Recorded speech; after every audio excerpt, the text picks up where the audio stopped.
Good morning, everybody. I'm calling this meeting of the Halton Police Board to order for Thursday, May 28th, 2026. Before we get started, I do want to apologize for the delay in getting started.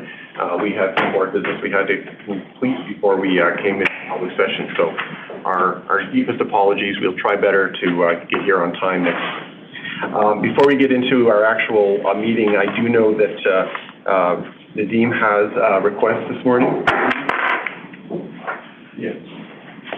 You want to start in the beginning, or do you want to do it? I've given you the floor, so that's... Oh, okay. I just wanted to ask everyone to take a 1 minute of silence because there was an incident on May 18th in San Diego, California. There was an attack on the mosque. 5 people were died, and I think there were 140 children in the school. So I just wanted to request for 1 minute of silence, please.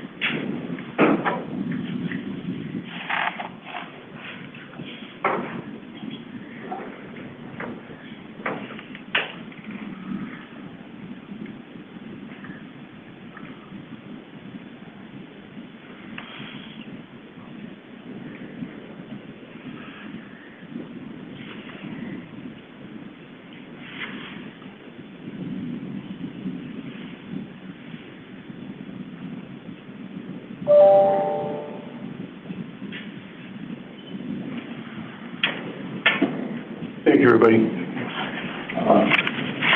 Yep.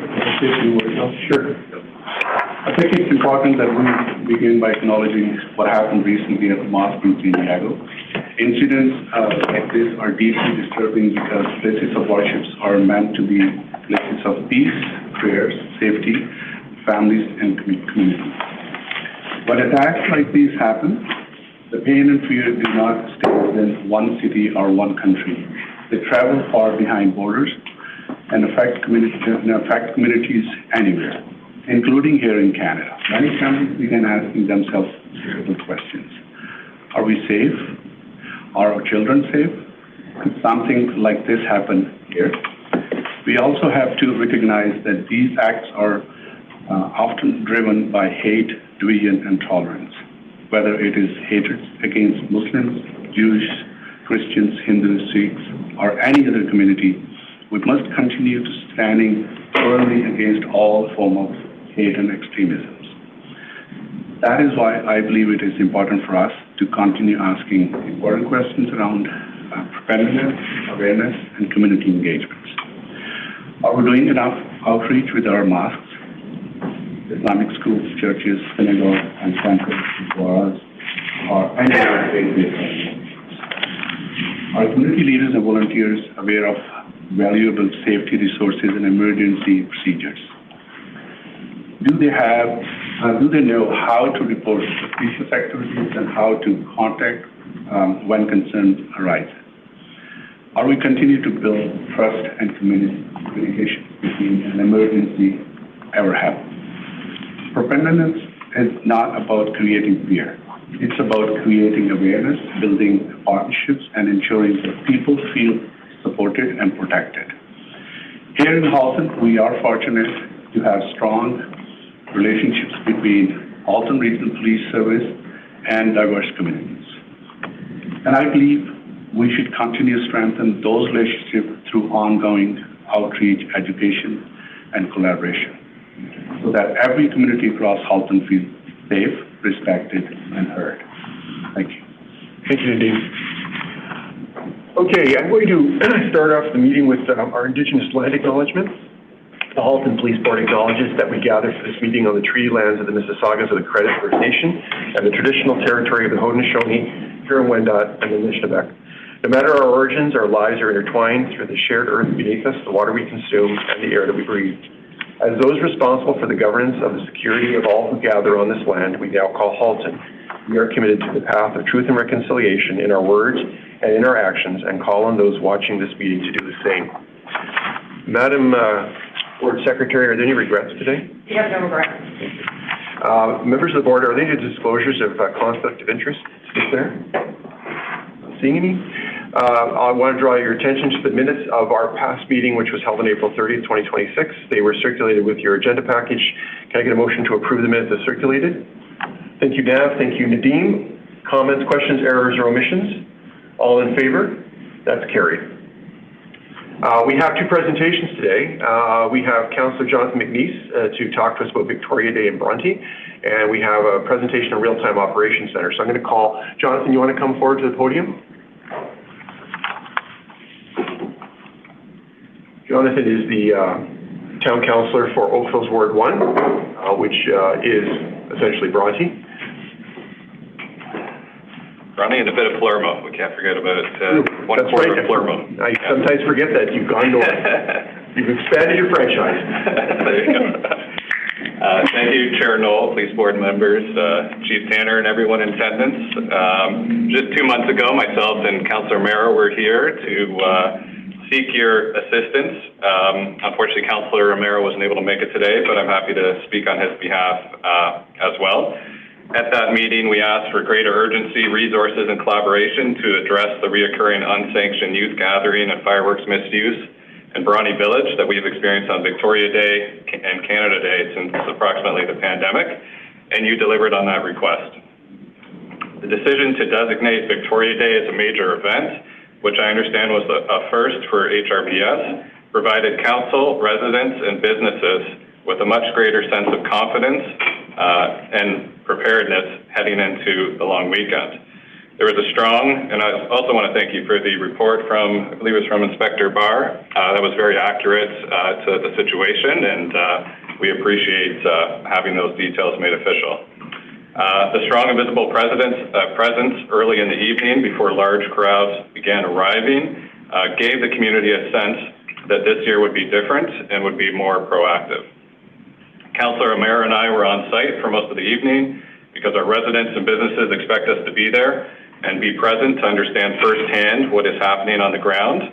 Our businesses, residents, and many people observing from the surrounding condos and apartment buildings generally shared the same view. This was a meaningful step in the right direction, and the community felt safer than in previous years.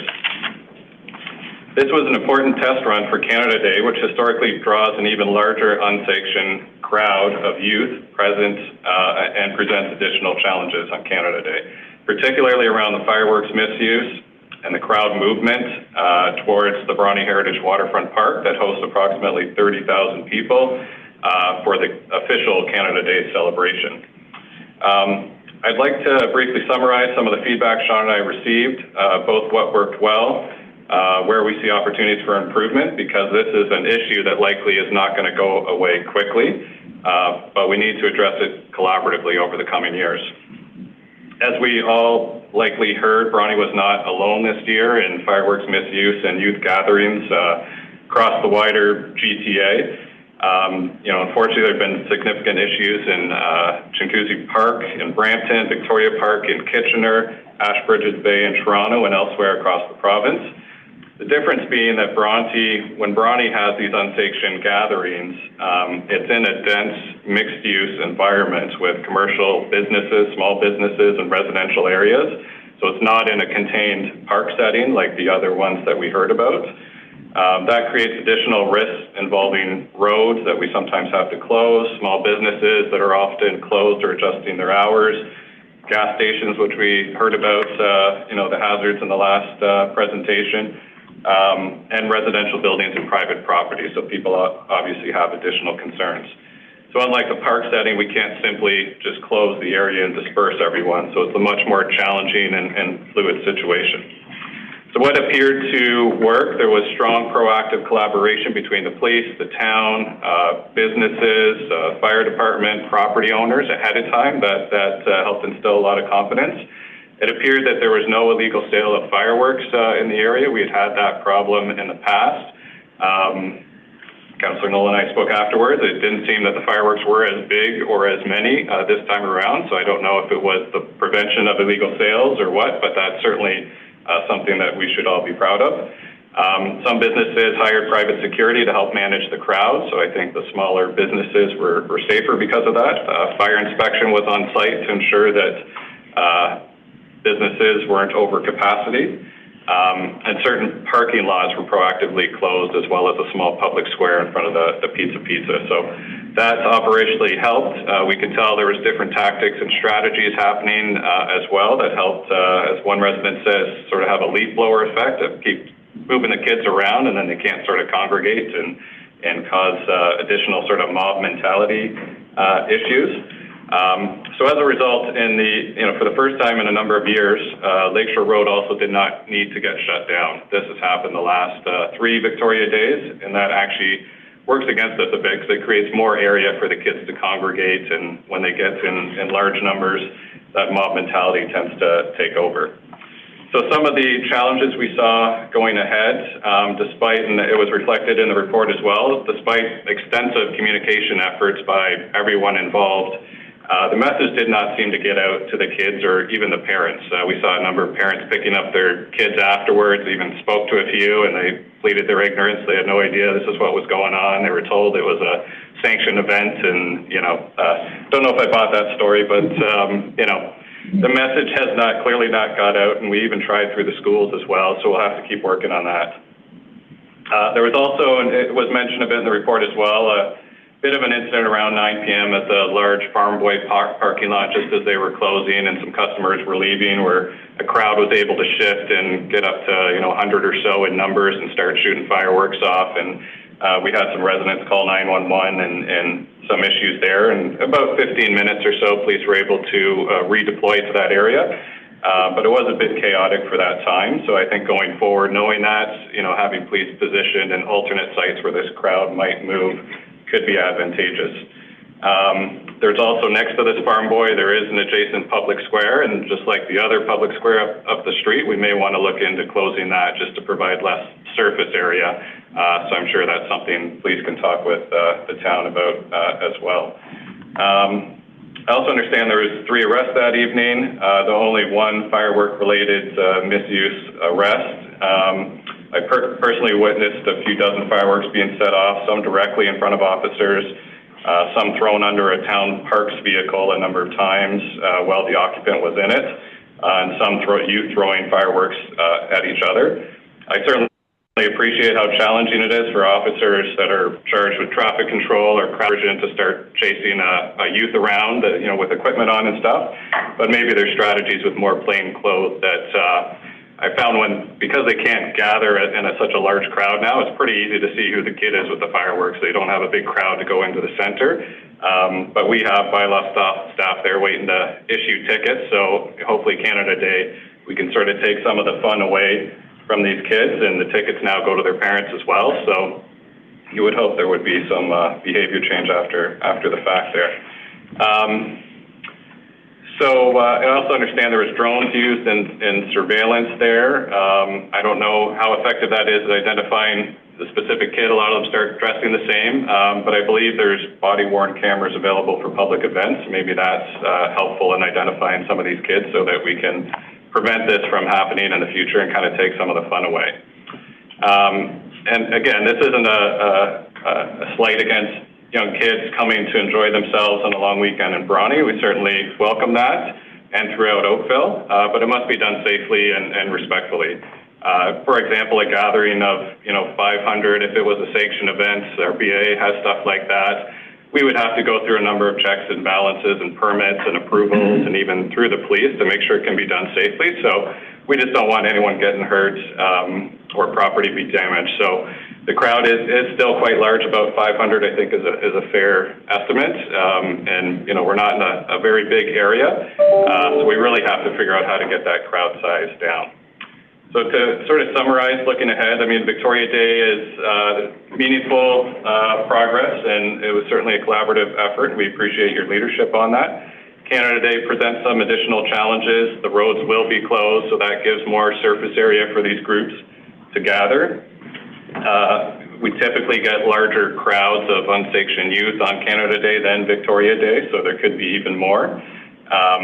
And we also have to make sure that the tens of thousands trying to get to the park, and especially leaving the park all at the same time, can exit safely without, we had an incident on the bridge last year having to go through a police line or fireworks being shot at them. So great work so far, a good start. It certainly goes beyond, I think, the work we're trying to do. You know, we're seeing this antisocial behavior happening across the province, a bit of a societal issue right now. We certainly encourage the police forces that have been affected to this and the association to work on some of these challenges. I know myself and Councillor Noel will be at some of our collaborative associations in the coming months, provincially and federally, and we'll be sharing notes looking for solutions as to how to deal with some of these unsanctioned activities. And ultimately, we need to find a way to just make this a less attractive activity, create more friction for these kids coming to the area. Sometimes when they hear there's going to be a big police presence, even more want to come see what's going on. So we got to sort of work on taking the fun away. I think some tickets and fines probably help take that away. I think them having to walk so much, I know Inspector Barr and I shared our step count after, it was like 12,000 steps, you know, so that might be a little less attractive for the kids coming next year.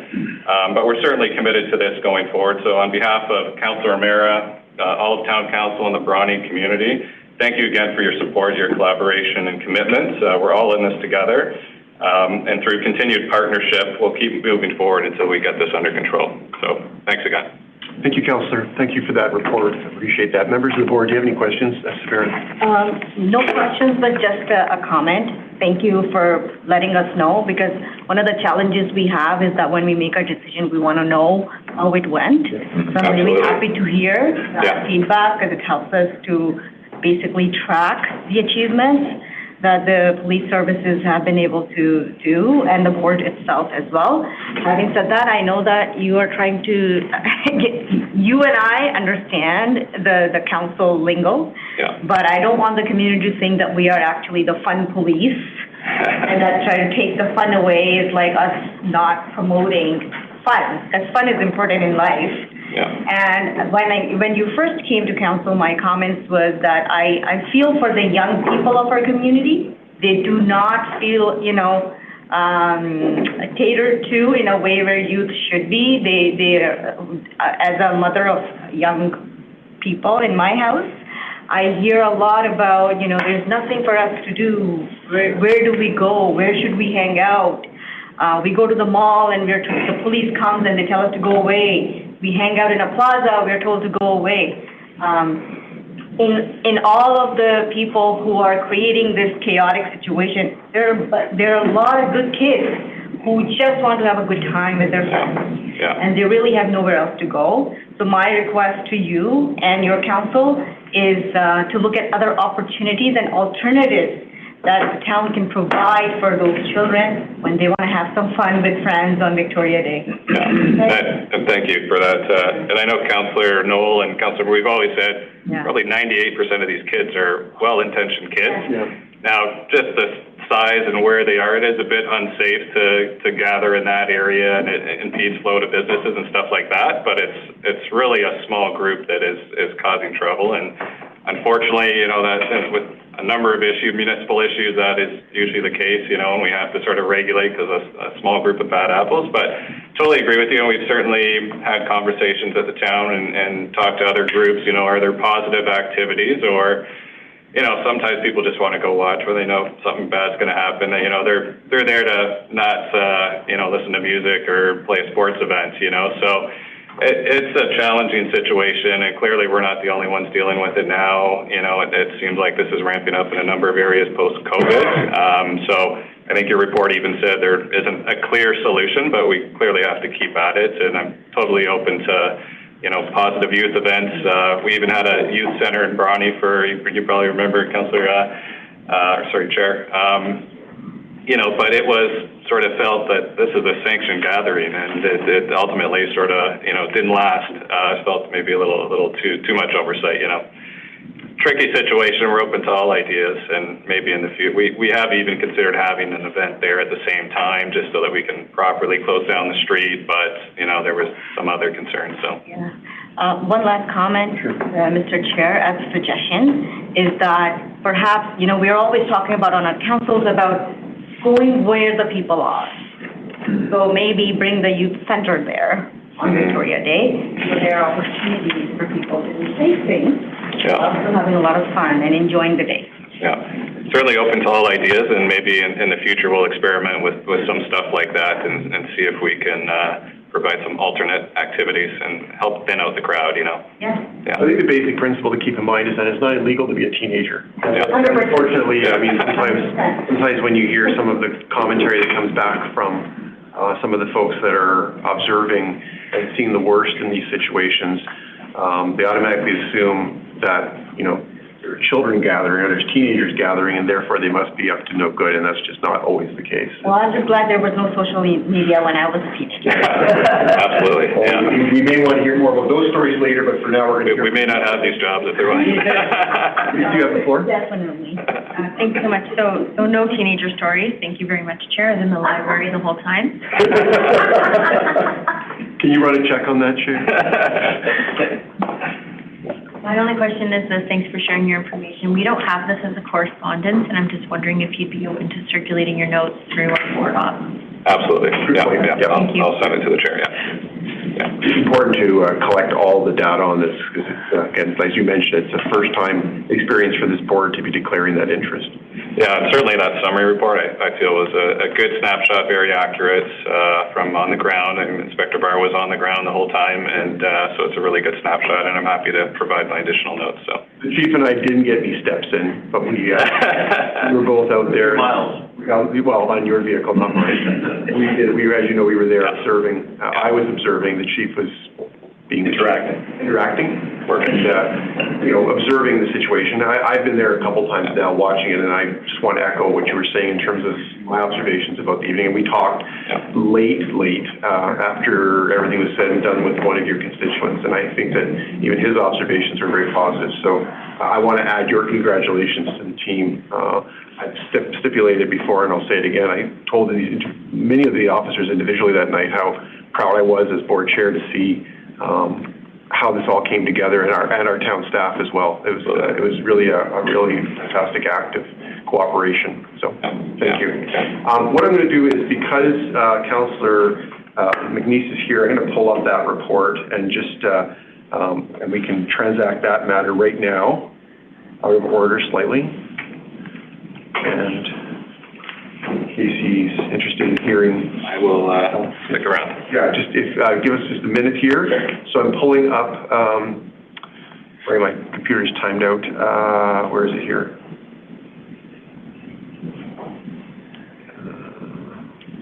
Second item.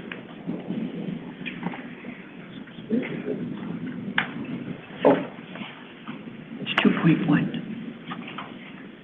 oh, it's my. I guess I didn't update my calendar. Oh, yeah. Sorry. No, that's the presentation. There's a memo too from Inspector. 4.1. 4.1. Oh, significant major event report. Thank you. Yes. I'm still getting used to the new headings, which are excellent, but I wasn't used to it. Chief, we're going to take up Inspector Barr's memo now. Do you have any comments on that, or Deputy Wilkie? So I had the privilege of being on ground as well. I think the assessment is quite accurate. There were certainly improvements. Obviously, the trust and confidence of our community and the feedback we've heard is encouraging. The one thing that I will park with the board is, as a regional board, is we are going to have competing events across this region on Canada Day, particularly Burlington, and we understand Milton's planning something. So responsible deployment and staffing models are going to be important. So we're integrating the command staff for all those municipalities. I'm overseeing that area, and we'll make sure that we have a responsible allocation of resources to meet the needs of all of our communities on that day. Thank you. Questions for the deputy? Excellent report. Yeah. Yeah. Please pass your compliments on to Inspector Barr for the job well done, and to the whole team, obviously, officially. As a board, I think I can speak on all our behalf that we really appreciate the support that you gave the community and look forward to a successful Canada Day deployment. The only thing I wanted to, I forgot what it was. Something in your comments triggered something, and now I've forgotten what it was. Canada Day, you know, I know that, but it obviously isn't important. I'll just go back one last time to the board members. Any questions or comments on this, or are you prepared to receive this item of correspondence? Can I get a motion for that, please? Thank you, Ingrid. Seconded by Samira. Thank you. All in favor? That's carried. Thank you, Jonathan. Thank you.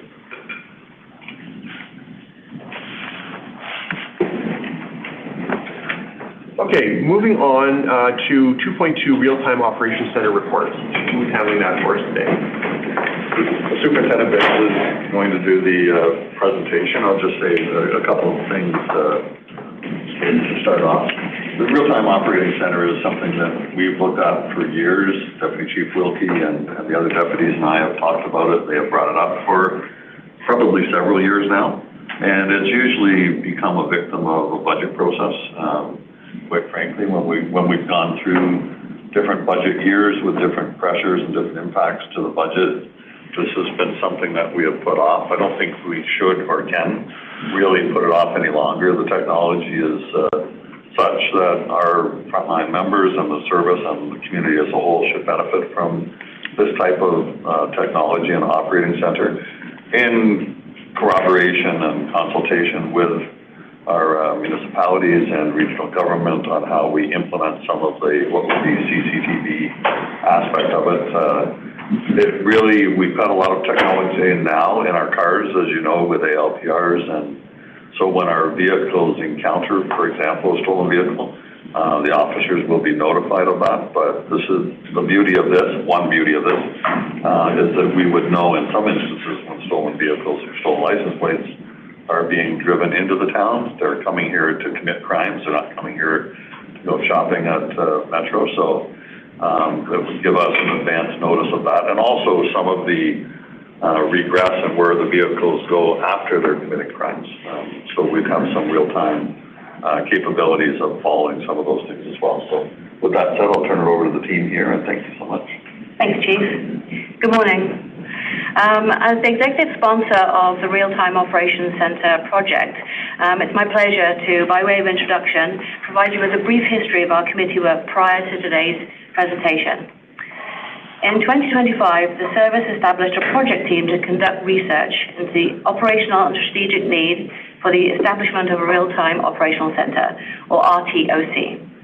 The project team was comprised of members from communications, information technology, critical incident command, regional investigative services, and corporate services. As a result of the service conducted, the services determined that there really is a bona fide operational need, as the chief said, to establish an RTOC. The objective of this presentation is to provide the board with some insight into what an RTOC is and the organizational benefits that it will bring. The implementation of an RTOC involves two concurrent aspects. The first is the acquisition and installation of the necessary software, hardware, and training of staff members who will be assigned to the RTOC. And the second is the establishment of a network of CCTV and ALPR cameras throughout the region. These cameras would record vehicular movement and also provide real-time alerts to the RTOC for such things as stolen vehicles entering our region. The implementation of the camera network requires the support on a number of levels from regional and municipal governments. Based on our research and lessons learned from other police services in the GTA, we feel this is best achieved through the establishment of a community safety alliance made up of other stakeholders, such as the region of Halton and our local municipalities. As you know, there is a recommendation report on the agenda today for your consideration, which explains the Community Safety Alliance in greater detail. And now I'm going to introduce you to the subject matter experts, Adam Woods, who is our Acting Director of Information Technology, and Brian Dodd, who is our Manager of Communications, and they're going to give you some insight into our vision for the Real-Time Operations Center.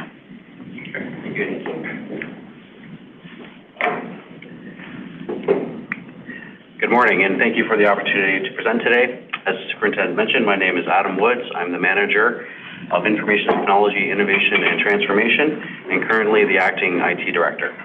I lead enterprise initiatives focused on cybersecurity, data analytics, and digital transformation, and have a strong background in building secure and resilient infrastructure. With me today is Brian Dodd, the Manager of our 911 Communications Center, and he leads a talented team of professional 911 call takers and dispatchers. What we're introducing is the concept and capability of a Real-Time Operations Center, or RTOC, which is integrated operational environment designed to significantly enhance how we detect, understand, and respond to incidents and events across the region. The RTOC represents the next evolution of policing, moving beyond traditional reactive models to a more connected, intelligence-led, and real-time approach to public safety. At its core, the RTOC brings together multiple streams of real-time information, such as CCTV, automatic license plate recognition, aerial video from drones and helicopters, and live operational data, such as unit locations and intelligence feeds, into a single, unified workspace. This integration eliminates traditional silos between systems and provides a common operating picture for both operators and command staff. The value of the RTOC is not just seeing more information, but seeing it together in context and in real time. This enables faster interpretation of unfolding events, more coordinated decision-making, and more efficient deployment of resources when seconds matter. Today, we will walk through how the RTOC will strengthen public safety outcomes across the region of Halton. From a functional perspective, the RTOC supports live monitoring of key feeds, including CCTV, drone and helicopter video, as well as automatic license plate recognition alerts. Beyond live video, the RTOC acts as an intelligence fusion center, consolidating multiple sources of operational and investigative data into one environment. It functions as a command and control hub supporting real-time operational decision-making, coordinated response, as well as enhancements to situational awareness across the region. Here is a conceptual view of the RTOC video wallboard with its various inputs. The video wallboard will consist of 4x2 55-inch display panels. The operators within the RTOC can control the display inputs to dynamically reconfigure the 4x2 video wall into a larger 2x2 layout for enhanced visualization within the RTOC. On the right, a hotspot map displays auto theft trends based on intelligence and crime data. On the left, the live map shows the locations of patrol vehicles across the region. This capability allows resources to be strategically deployed throughout the entire region. When a high-priority auto theft call is received, officers and dispatchers can dynamically shift resources to respond in an effective manner. CCTV is one of our most critical inputs into the RTOC, as it transforms what we believe may be occurring into what we can actively observe in real time. Here we have a conceptual view of the RTOC displaying municipal, regional, and provincial camera feeds within a single environment. When an event occurs, operators can quickly populate relevant camera feeds from the vicinity of the incident onto the video wallboard to support real-time situational awareness, control, coordinated decision-making, and operational response. These video feeds will leverage existing regional fiber backbone assets as well as our public safety broadband network for transmitting live video back to the RTOC. The integration of drone and helicopter video feeds into the RTOC will significantly enhance real-time situational awareness and operational coordination. Drone and aviation feeds are integrated alongside CCTV, traffic cameras, and other operational data. Drone deployment supports searches, major events, traffic management, public safety operations, and critical incidents with real-time aerial intelligence. Helicopter video will also provide a broader regional visibility that supports suspect tracking, perimeter containment, and large-scale incident management. During active incidents, aerial video can be immediately displayed within the RTOC to support rapid decision-making that enhances operational effectiveness. Automatic license plate recognition, or commonly referred to as ALPR, is another critical component in the RTOC, providing real-time awareness of vehicle activity and investigative leads across the region. ALPR automatically captures and analyzes license plate data from both stationary and mobile camera systems, transforming vehicle plate hits into actionable intelligence. The system can identify license plates associated with stolen vehicles, wanted persons, Amber Alerts, suspended drivers, and other investigative interests. When a plate hit is triggered, alert details, camera location, and supporting imagery can be immediately displayed within the RTOC. In fact, an ALPR detection hit has already led to the arrest of a homicide suspect. I'm going to hand this over to Mr. Brian Dodd. We already have it. Cool. There we go. Okay, this image highlights the room layout including the video wallboard and 2 operator desks that are equipped with ancillary monitors for additional applications and utilities.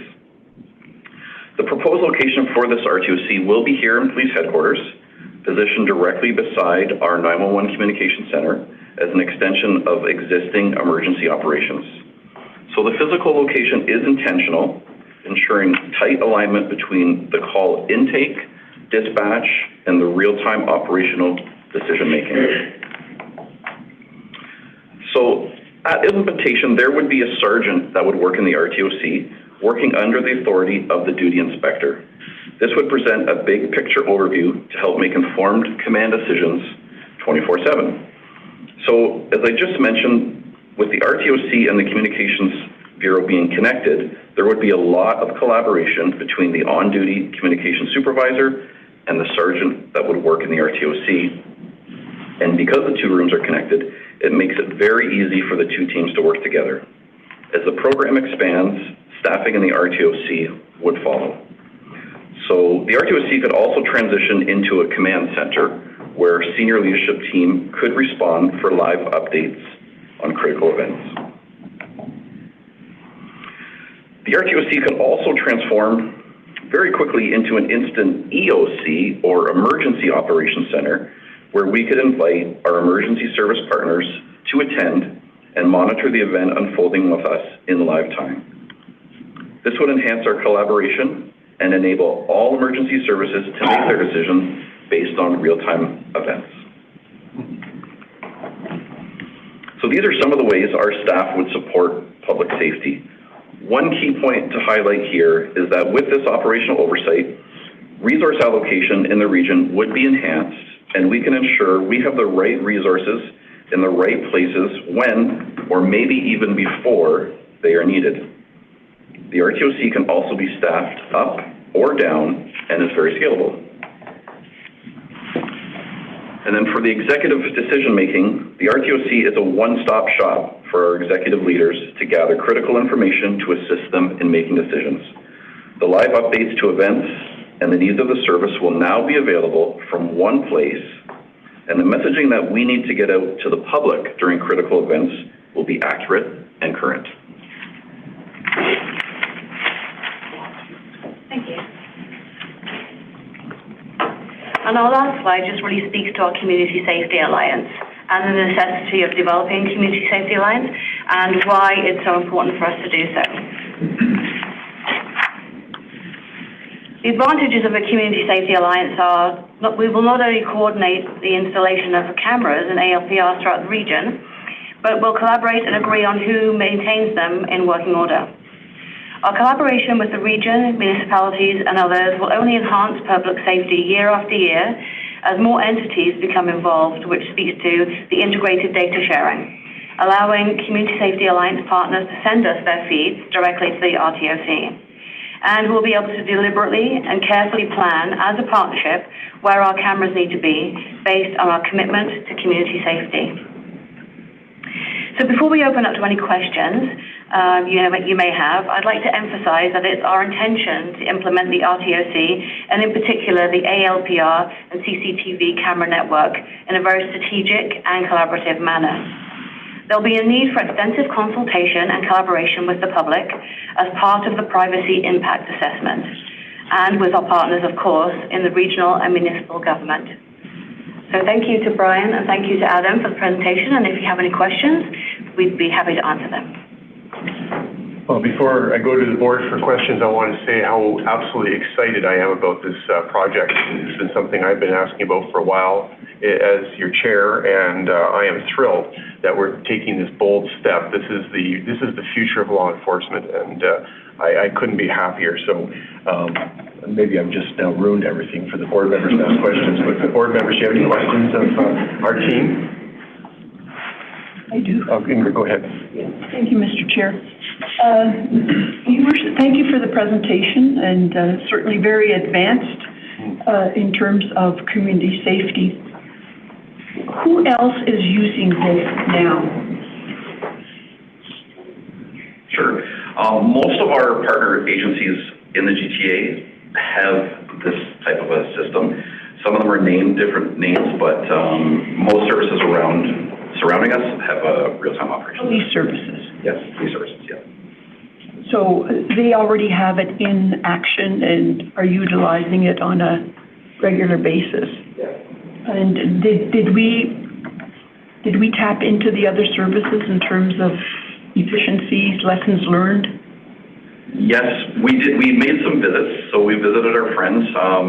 Some of the research we did is actually based on some of the lessons learned, both positive and negative, from some of our neighbors. So it kind of gave us a little bit of a leg up as far as we've known some of the paths that other services have gone down that have become dead ends. So we're going to kind of skip that route. And they've also all been very generous and help us with technology recommendations.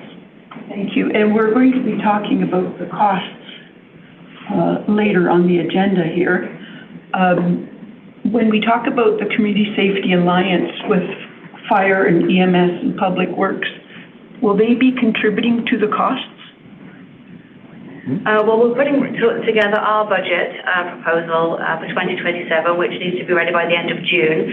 It's not complete as yet, and we will be talking to all of our Community Safety Alliance partners about cost and budget in due course. Thank you. Great questions. Nadeem? I also acknowledge, the amount of planning, coordination, and the work. It's amazing. It's good to see that. And, public safety today is evolving rapidly. Officers are dealing with, increasing complex situations. This is very important. Further to Ingrid's question, do we have any measurable outcomes of performance indicators? Will the board receive any kind of evaluation, success or, some kind of initiative over time, in the future? Yes, thank you very much for that question. We were hoping that you would ask that question because we would love to come back and give you updates as our RTOC is created and some of our success stories as we move forward. So yes. Okay. Thank you. Thanks, Denise. Okay, I have a couple questions. The first one is a simple one. Will we be looking, from a technical perspective, will we be looking at accessing the municipal cameras that are already in place? So I know that Halton Region has a large investment in a traffic management facility at headquarters, or at the administration building, with cameras virtually everywhere in the region from a traffic I know they're not ALPR, but there's certainly CCTV. Will we be having access to those cameras too, to have that eye in the sky, so to speak? Yes, through the chair, yes, we will. The region of Halton is our first stop to gain access to their traffic camera network, which is currently across the street. We want to leverage their existing fiber infrastructure for their traffic cams that will stream back to the real-time operations center that we will have access to. Has that conversation already started? The conversation has, we've been to the center, we've talked to them about it, but it will be formalized through the Alliance. And from a technical perspective, has there been do you have an understanding of the technology they're using so that you can be planning in advance for the integration of that into? Yes, yeah, we have infrastructure in place already today to the region of Halton through this building that, yes, we are. Okay, probably from a public's perspective, other than absolute adulation that this is going to happen, because I know there's a real demand on the part of the public to do more to prevent crime, and this is certainly in that category of crime prevention. There's going to be concerns around privacy. So can you talk a little bit about sort of your early thoughts on privacy issues around this and how we're going to make sure that the public are thoroughly looped into that? Yeah, and I think maybe one of the lessons that we've learned from all of our other partner agencies is to engage the community first before you build it. And that's the first step that we're going to take when this initiative gets underway. That's exactly the right answer. Has there been any, when you've been touring our colleagues throughout the region, I know York and Peel and Brampton, I believe, have this in an extensive fashion. Have you discussed with them their experiences on the privacy side? Yes, we have, and the work with the Privacy Commission. And we actually, next week, we're going up to Waterloo, who has 7 municipalities to work with. They worked extensively with their municipalities and the Privacy Commission. And so, yes, we've learned a fair bit about their experiences, and they've had enough humility to tell us what didn't work for them as well. And so our research hasn't finished there. We're still continuing to meet with our partners across as many partners as we can. So yes, we're learning through their journey. We also have our contact with the Privacy Commission to start us off on the right path, to do this deliberately and carefully to make sure that we're doing it all the right way. Glad to hear that. And just to temper expectations from members of the public who may be watching this, they watched the slide deck and they saw that AI photo of the operations center with the logos. We don't have it built at this point, correct? That's correct. Okay, so this is yet to come. So now help me understand the steps. So right now, you are still in the analysis phase, you're developing the proposal, you'll be working with the CFO on the financial side to come up with estimates for the 2027 budget process. What are the steps following that? Like, what does the timeline look like? Well, we have a basic timeline where some of it we're just kind of designing in our brains as we go, but we believe that there's some components of the RTOC, depending on approvals, that we would be able to have in place by June of 2027. There's going to be a few months that are going to be all about the technology and the installation, quite a bit of testing that would have to be involved, as well as training of staff. Now, I assume that the ALPR is something that will come down the road. I can't imagine is that one of the first steps? Because I know that's from the conversations I'm having in the public, the ALPR is exciting because of the very proactive nature of it. Where does that fit in the schedule? Yeah, today we have ALPR in a certain number of patrol vehicles, mobile APR. So stationary ALPRs would be part of leveraging the regional and town assets to install fixed cameras. That will come. The very foundational piece of the RTOC is the video wall board with the desks, and then the ability to absorb and ingest various different inputs. As we expand our ALPR capabilities to more patrol cars into later this year, those stationary ALPRs, we will be working with the region and towns to see exactly where traffic hotspots are. We have our own data maps that we can analyze and propose locations of where ALPR makes sense and where we can put them.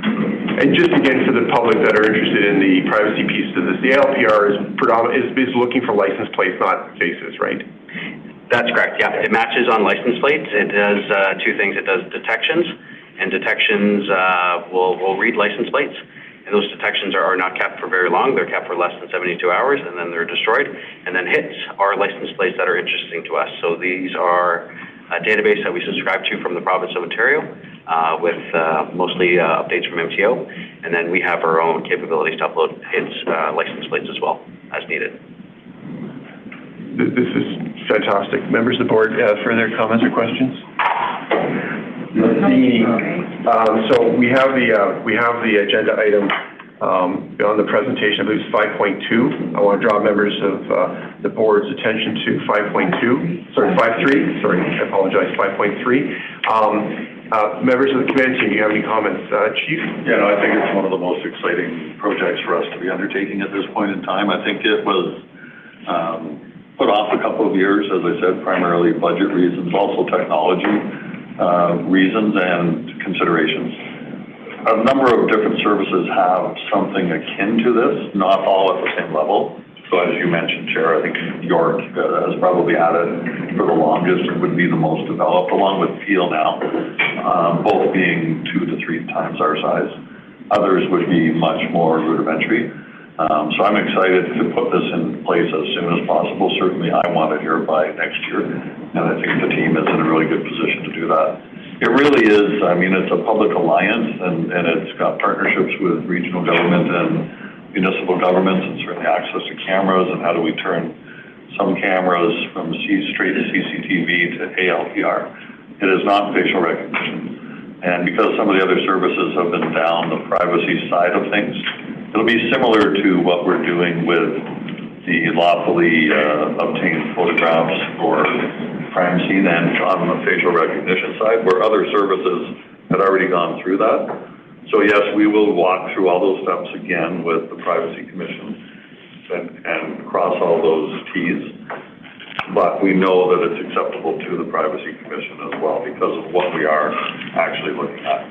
And I think when it comes to any privacy considerations, the vast majority of our citizens almost would expect us to be doing this already or hope that we're able to. So there'll always be some that are suspicious of facial recognition or think that it's invading into privacy and things, but what we're looking for are the stolen vehicles and the crime vehicles and proactive recognition of where those vehicles are and where they're traveling. And it's going to be so key to the future of policing, as you mentioned. We will look at different ways of staffing that as we ramp it up. We will have some staff who are in positions, very capable and knowledgeable individuals who maybe are not able to work on the front lines, who can perform different roles in this support capacity. But it will be, I think, one of the best things to come to policing for sure. That's sure. Yeah, sorry. Yeah, so I just want to share this, a prime example of where it's okay not to be first to market, right? So, you know, I want to commend the team for actually going out to our peers and getting the information and learning best practices. So it's okay being not first to market, but I think with all the information and the great job you guys are doing, we'll come out with a better solution than what our peers have, right? Good point. Other members? I just want to recall potentially the team and ask a question I meant to ask earlier. I apologize. Just to put this in a real time context for members of the public who are trying to absorb this. Again, I know there's a big interest in this. Can you give me an example of how this could have an impact on a specific crime? Let's take, for example, a crime that might occur in our downtown communities, robbery. How could this potentially help either prevent it or solve that crime? Thinking about the different aspects of this technology.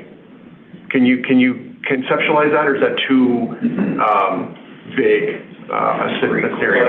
I could speak to it first, and certainly the deputy and the team. There will be instances where a vehicle, for example, ALPR is captured getting off the QEW at Trafalgar Road. It's a stolen vehicle, and it's going into downtown, and then another camera in downtown captures that same vehicle, and we know in real time where it is, and it's going to go to the jewelry store robbery. Other times, the robbery may happen, or whatever the crime is, a stolen vehicle. I think twice in the past week, we've had stolen vehicles come into town to steal other vehicles. So if we knew about that ahead of time, and that license plate is now recognized by the ALPRs and in the ROTC, and the officers know that that vehicle's in town, they may intercept it before the other vehicle is stolen, or they will be able to track that vehicle as it's leaving town. And we will probably, in some instances, be able to track that vehicle with the assistance of other police services because of the ROTCs that they may have, because that same stolen vehicle should be showing up.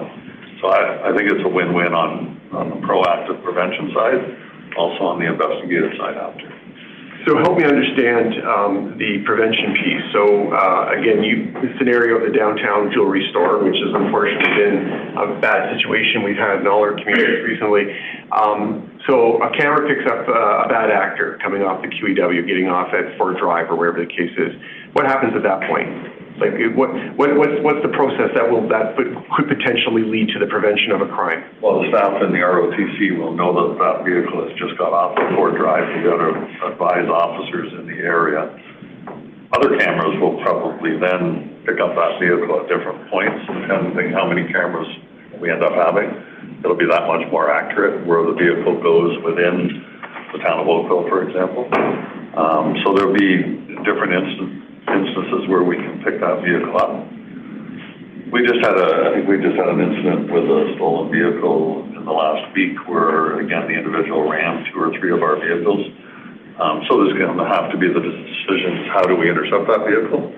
Or if it's a stolen vehicle and we know where it is and we have resources in place for our surveillance type of team, we might be able to intervene in different ways. and solve different situations without our frontline officers being at risk. So there'll be a number of different decision points once we know that the stolen vehicle is in town. One of my concerns, and we'll talk to York or Peel about how often this happens, because these alerts are going to be going off all the time with the number of stolen vehicles and the number of stolen vehicles that are coming into Halton to commit crimes. We're going to get a lot of notifications, and I wonder if that may overload some systems, but we're better to know where those vehicles are than not. But do you want to add to? Maybe what I'll do for the board is just explain how it happens, how our response to that jewelry store robbery occurs now. So we would get a 911 call, likely minutes after. The bandits are already mobile, likely already on the highway. And now our investigative teams go down, they do a canvas for video. This is hours, sometimes days, to find the responsible person to access the video and download it. And we might get the plate, but by then you're chasing ghosts. RTOC is literally the game changer that we talk about in policing, where you can feed it with as much as you want. So ALPR, there's assets and infrastructure that the police have, but community safety well-being is a shared responsibility. And as we have municipalities in the region and private industry and schools, businesses, sign on to this alliance, demonstrate their commitment to that space. We will have video at that jewelry store that identifies the vehicle. We have ALPR systems that maybe identify that it's a stolen vehicle being used, and we can we can track that vehicle and apprehend before the crime even occurs.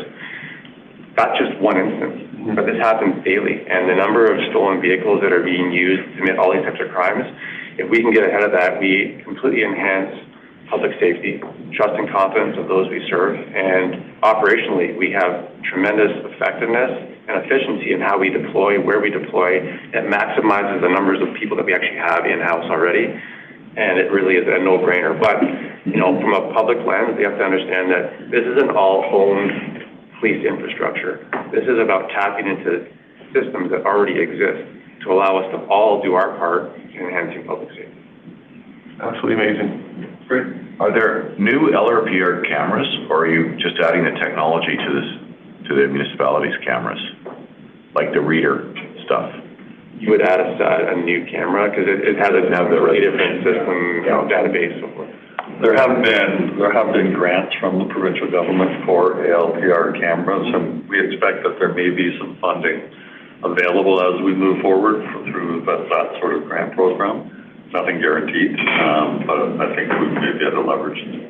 We should start adopting an ALPR camera program. Adopt a canine, adopt an ALPR. Exactly, yeah, one's fussy and one's not. Nadine. Yeah, just wanted to add a comment about, as you mentioned, that we will be working with different organizations. Any plan working with some of the like religious organizations like mosques, and because they also have their cameras installed, and I think there's funding available from the federal government, and we might have to do some extra training and just collaborations with those organizations too. Yeah, there are a lot of, cameras are very interesting, and there are a lot of video cameras around the region that have helped us ultimately solve many crimes, and some of them are individual house owners with ring cameras that capture homicides that are as they're happening, some not too far from here a few years ago. A lot of times we'll have to go around and canvass for those things, and it's time consuming. There are ways for people to register their cameras so that we know where they are ahead of time. Flipping the switch to make all those sorts of cameras also ALPR cameras is a different level. And then the ALPR part is, of course, is only coming to us. It would be going to the facility that owns the camera type of thing. So actually, it's perhaps jokingly as a comment of adopt an ALPR, it is kind of got some intrigue to that. And I could see some businesses saying, you know what, we'll pay for one ALPR camera in this location. So it is something that might be interesting to look at. Especially the jewelry business. Yeah. There are businesses that are acquiring ALPR cameras for their own parking lots and such as well. Go get one in front of all LCDs. Further questions or comments?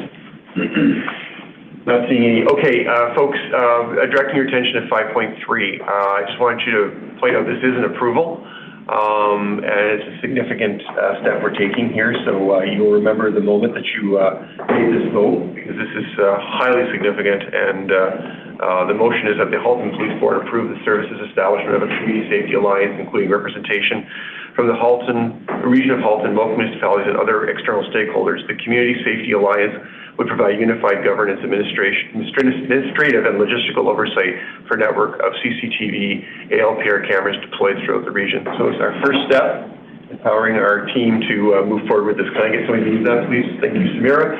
Thank you, Rod. Further comments or questions? All in favor? That's carried.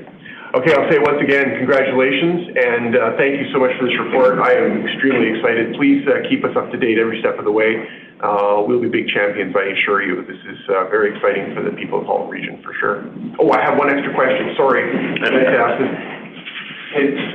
When you're tracking somebody zipping down the QEW, will we be able to have connectivity to other, will there be the opportunity to have connectivity to other services, network centers, so that we can continue to track those folks in that in real time?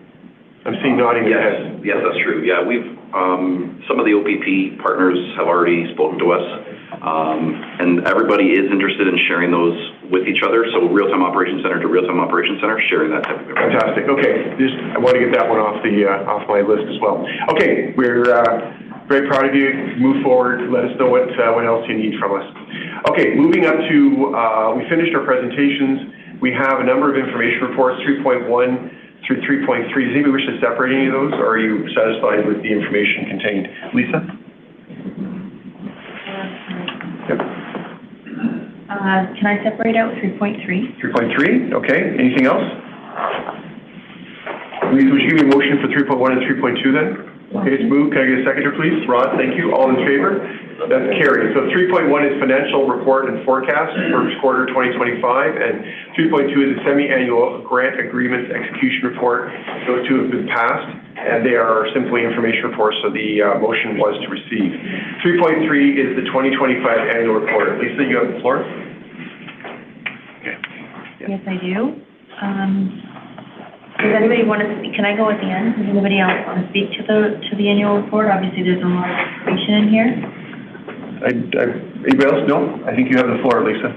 Okay, just me then. Thanks very much.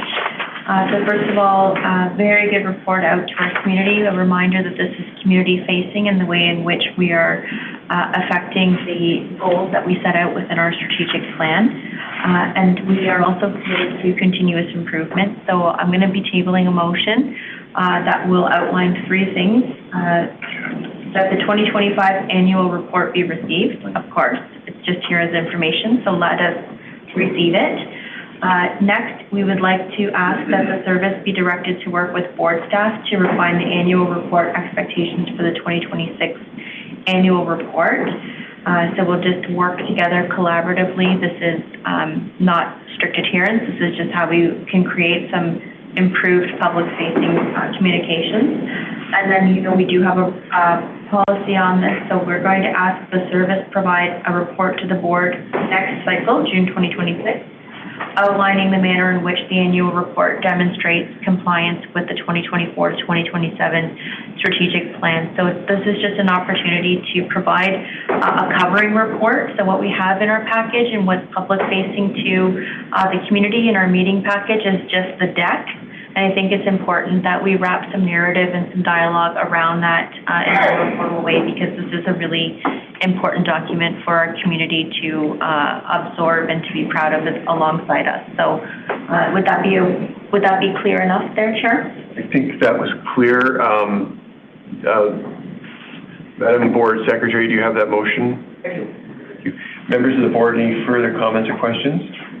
Okay, Chief, do you have any comments on that at all? I think the board report has been very well prepared. We've made some changes because of board comments after the first time that it came forward. And I've heard from a couple of individual board members with some very good input into what this final product is. Put putting some priorities and some highlights on some different things, including the strategic plan. So there are a couple of pages that have been added into here, specific to deal with the 5 areas of the strategic plan. And then the corporate communications team had tried to mirror that throughout the report. And then Lama and Brad and others have put it together, trying to link it back to the strategic plan as much as they could. So if the board is receiving it today, I'm assuming they're also passing it because we would like to distribute it. So I'm just not sure what you want in a report on the report at the June meeting, to get back with more detail on how it meets the strategic plan or address. And I think too, if I could address one other point, is where it says for the service to work with board staff. I'm not sure how that would work. We're not sure who the board staff will be in the 2026 report. I think it should be with the board and staff, because if anything, next year, the board and individual board members could have some very meaningful input earlier on as we're developing the plan, as opposed to after the first draft comes. And I think we've had some very meaningful discussions around that. So change it for the board and board staff to be more involved in the design or the final product earlier on next year. That's great. I think that's something that's missing sometimes, because usually police service staff prepare the report and then you get to see it. And by that point, it might be almost too late to make some comments. But I think this final product is good, so I appreciate you receiving it and passing it, and we will disseminate it mostly electronically. We'll also now be able to print some off. I'm just not sure what you want in June as a further follow-up. Well, let me help you. I wanted to refine this motion slightly with your permission, Lisa. Then, based on that information, I think that the first bullet should be receive and approve for distribution. Is that okay? Okay. Sure. And the bullet regarding board staff, that at the chief's suggestion, and it makes perfect sense in my mind, board and staff. Is that okay with you? Thank you. I'll just note, when this was provided in our board package, it doesn't come with a covering report. So it doesn't ask us to receive it or approve it at all. So if you're asking us to do that specifically today, it would be my pleasure, and maybe that is in fact what speaks to how we refined the future report that says this report was prepared. The direction is to have the board receive and approve it, then you do what you do with it, and then we would have the opportunity to review its compliance with policy POP07, and that's really what we're trying to do here, which is talking about a fulsome account of what's transpired, what's been achieved, and what still needs to be approved. So it's not covering a document that I would be seeking, Chief, not necessarily making a significant or material change to what's already been delivered, presented, and circulated. Thank you. Okay. And on the piece about the report requested for June, I would suggest that your office work with Mr. Costin to define what it is. I don't think it's a lot of work, but it's basically just identifying the priorities and the progress made on each one. Is that a big idea? Yeah, I think that we've got a legacy template. That was sort of the discussion, one of the discussions in the other room. And there should be a new template that reflects the new legislation and regulations. And I think that will go a long way to getting the better message out. Basically, the annual report, the policies of the strategic plan, the whole emphasis now is not on finances and HR. The emphasis in legislation is the provision of adequate. And that's a big difference in the shift in the board's role and what's being looked at by the IG. That's all supposed to be reflected in board policies, the strategic plan, and I would suggest next round will be leaning a lot more into adequate and effective policing. Into the budget, should be primarily focused on adequate and effective policing, the assistance agreements. So how is that all, what's the story, and how do those pieces all fit together? And right now it's not, it could be clearer in the annual report, how will all those pieces fit together? And that's all, I think, and it's part of this evolution into the post-CSPA enactment. Because there's lots of good messages, but the dots aren't all connected. You can't say in there, oh, this is why we have the new, I'm going to say ROTC. I know that's not it, but that's an acronym that I'm used to. That new thing. How's that? Oh, I can see that.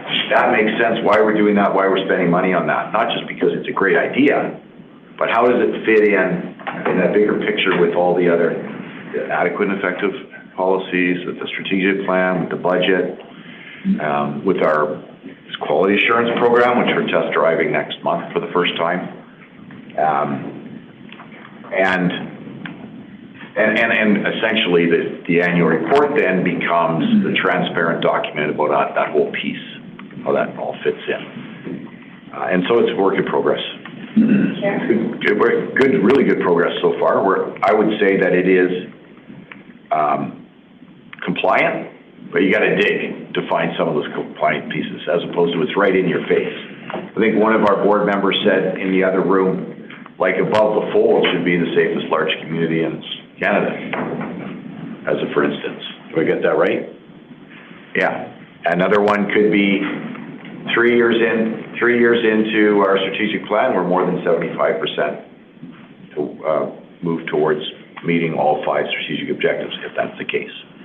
These are the type of mega messages that would be in there. Or, transparently, if we're not there, we say that too, because in the long game, that's more honesty, more consistency, more connecting the dots will lead to, en masse, greater public confidence, which is getting tougher and tougher in the social media age. Long-winded answer. Yeah, I wouldn't use the word more honesty, because I think that everything is honest. Sorry, more transparency. Yeah. I don't think there's any integrous issues. Lisa? And so, Chair, just to my point around what a covering memo or report might have looked like, it would address things within our policy that I've mentioned. So I'm hearing 2 pieces of information at the moment. Section 7 of the policy says the primary venue for disseminating the annual report shall be through the board office. But then I'm hearing that the receiving and the approval would trigger a dissemination through printing and distribution through the service. Which is correct, Chair? And does that need to be addressed? I think that, I don't know why that says the board office, because we're not equipped to do that. I mean, under the direction, I guess, would be more appropriate, or through communications, maybe. We don't have our advisor here, but, and I can verify this separately and confirm this, but my understanding is in the legislation, the chief's responsible to prepare the annual report and the board is responsible to distribute it. In practice, or provide it to the municipality as a minimum. Right. So, obviously there's an overlap, right, in those responsibilities, and hence work together to ensure that all those pieces in this adequate and effective map make sense, that they're all connected. But in practice, obviously the distribution methods, the services distribution channels are much more robust than ours, right, Jessica? Yeah. Okay, so then, CGO, that's exactly the reason for my motion, is to just bring a report that talks about how the policy is working, with the realities, what should we be doing to deliver some improvements, what should the service be doing, and that's a conversation that I'm just asking to have and come back to us by way of a covering report. We really shouldn't be receiving just decks. We should always receive a report above any kind of decks or materials of this nature outside of a presentation. Presentation, fine, but receiving any type of reports should always come with a covering memo or covering document, and that's really what I'm looking for. That takes all of this into account and puts those priorities up front. Nothing in the motion in any way restricts the distribution at this time of the annual report. It's approved according to, once we vote on it, it's approved. So these are all mostly go-forward issues. Exactly. And just to clarify, the CSPA does talk about the service board shall file an annual report with this municipality. So I think that's the responsibility, not necessarily, it's 41-1. Right. So would you mind adding to your motion that the board file the report with the region of Halton? Sure. Thank you. Okay. So that's the motion. Is there further comments or questions on it? Oh, sorry. Do I have a seconder of that? Rod? Okay, great. Thank you. All in favor? That's carried. Thank you. Okay. Moving on to, so we've completed our information items, and we're moving on to 4.1, which we've approved already. That's the report on significant major events, which is specifically Bronte, and that's done. So we're moving on to 5.1, which is limited tendering Motorola Critical Connect license renewal. Members of the board, do you have any questions? I see Adam is still here, so if you have any questions, I'm sure you can help. Seeing none, can I get a motion to approve the limited tender, please? Rod and Nav, thank you. All in favor? That's carried.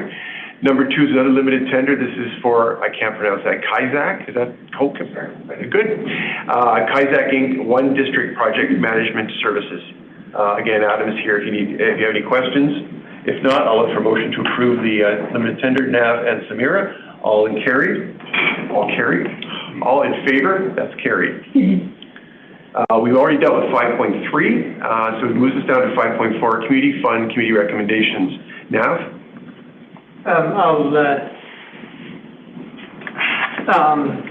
Maybe I'll let the board members see if there's anything that they want to, any particular one that they want to call out in individual, or the recommendations are there, right? So, Okay, thank you. Mr. Chair, would you permission? So I have a motion that I have prepared to actually approve the 3 options that were denied, the 3 applications. And I've asked our board manager to craft something up and so she can share it now. Yeah. Want to read it? Yes.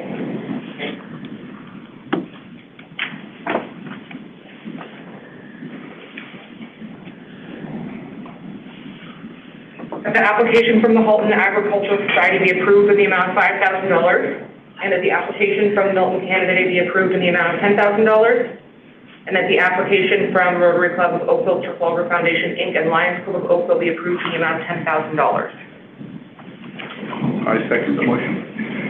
Okay, it's been moved and seconded. Discussion? Yeah, I have a discussion. Okay, Lisa? What are they going to be using those funds for?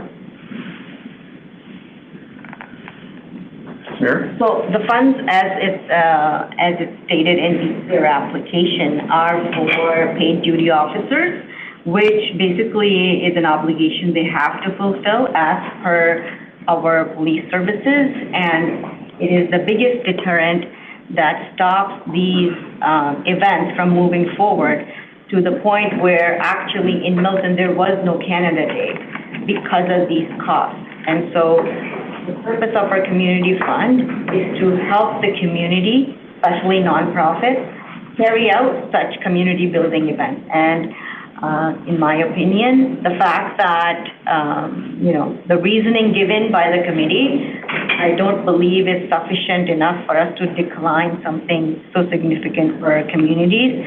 The reasoning cited in the report is that we have declined such applications in the past, so we need to decline this too. I don't think that one mistake should be repeated many times. If that mistake was done, this is our opportunity to rectify it. And so for that reason, I'm putting forward this motion. Lisa? Sure. So if I could just ask, could you share with me the policies that we looked at that would deliver a recommendation to refuse? Is the rationale available by anyone? The rationale was, is simply stated in the committee report, which is in the agenda. Can I have it verbalized, please?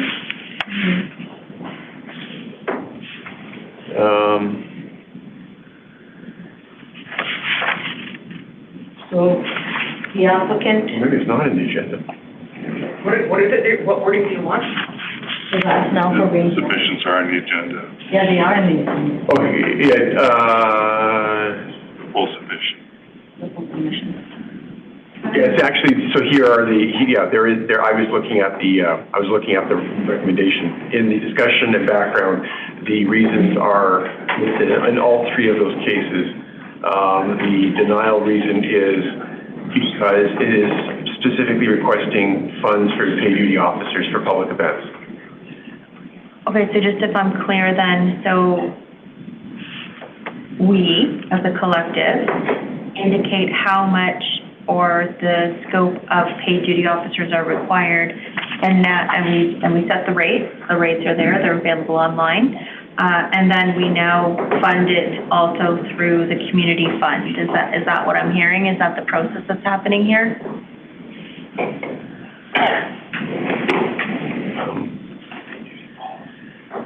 I guess, I mean, I don't, the paid duty funds are paid to the police service and paid through to the individual paid duty officers to attend these community events based on the recommendations by the districts as to the requirements of security. Does that help? Okay, so we're Is gonna. that accurate, Chief? Sorry, I was, You weren't paying attention? no, I was talking about paid duties. I'm just joking.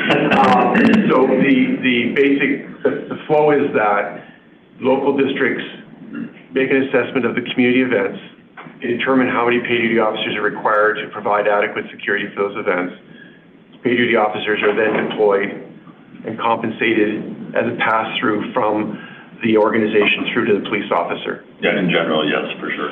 There are a lot of ongoing small events where we would, you know, analyze the situation every time high school dances or whatever.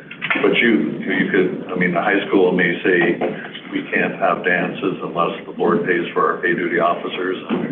Thinking about the Sound of Music Festival in Burlington, where paid duty expenses became a big issue for some of the organizers to the point where sometimes it was a year later when we were looking at where's the money that's paying for the paid duties. And what Roger and I were talking about is it has potentially some different implications for us operationally, because there are times when we cannot fill paid duties because people don't want to do as many as there are, and then when they're not filled, we have to try to fill some things with operational front desk people, frontline people. So I think it's a bit of a slippery slope to be paying for pay duties for some events and not for others, and where would you ever draw those lines? That's our concerns. Okay, I'm not sure where I followed the line from one to the other. I think the intention here is to use community funds to help make those events actually take place as a result of that pay duty expenditure. So I don't think it has anything to do with the deployment of personnel. Well, it doesn't. I'll let Raj fill in some of that part. Where the concern is most of these events at some level are community events. So just from the board's perspective, and it's your trust fund and your decisions, you may be inundated with, you know, community events which say we want the same funding. So This also speaks to that question that we've raised, and I know I've talked to our CFO about this as well, and that is to assess what the implications are to potentially change. I know there's a regional motion as well. Are you making a question in my question? Yes, I am actually. I guess that's what I'm doing. So I'll finish it. So I guess I'm done my speaking time? I will get back to you in just a moment. Okay. Thank you for your help.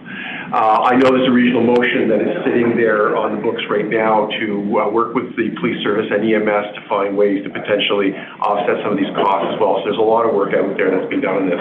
Back to you, Lisa. Thank you very much. Again, my question to the mover is this.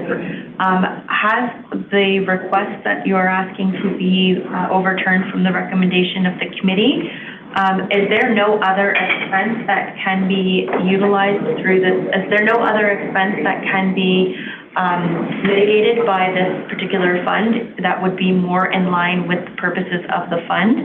As you did say, it's of course very important that we have community events available to our community. Was there nothing else that could be used that would fit squarely within the purposes of this fund? By nothing else, do you mean any other funding opportunity or request? It could be any of the examples that we've used from the rest of our requests. It could be leasing space, it could be activations. I'm going to actually rule that question out of order. And I'm going to rule it out of order for this reason, because you're asking the mover to speak on behalf of an organization with information that's not in evidence. So I'm not sure that anybody on this board is qualified to make those determinations as to what that would look like. The applications have to stand on their own merits. And so I'm going to say that question probably can't be answered this time. That's a perfect answer, Chair, that it has to stand on its merit. I'll take that. Thank you, Mr. Chair.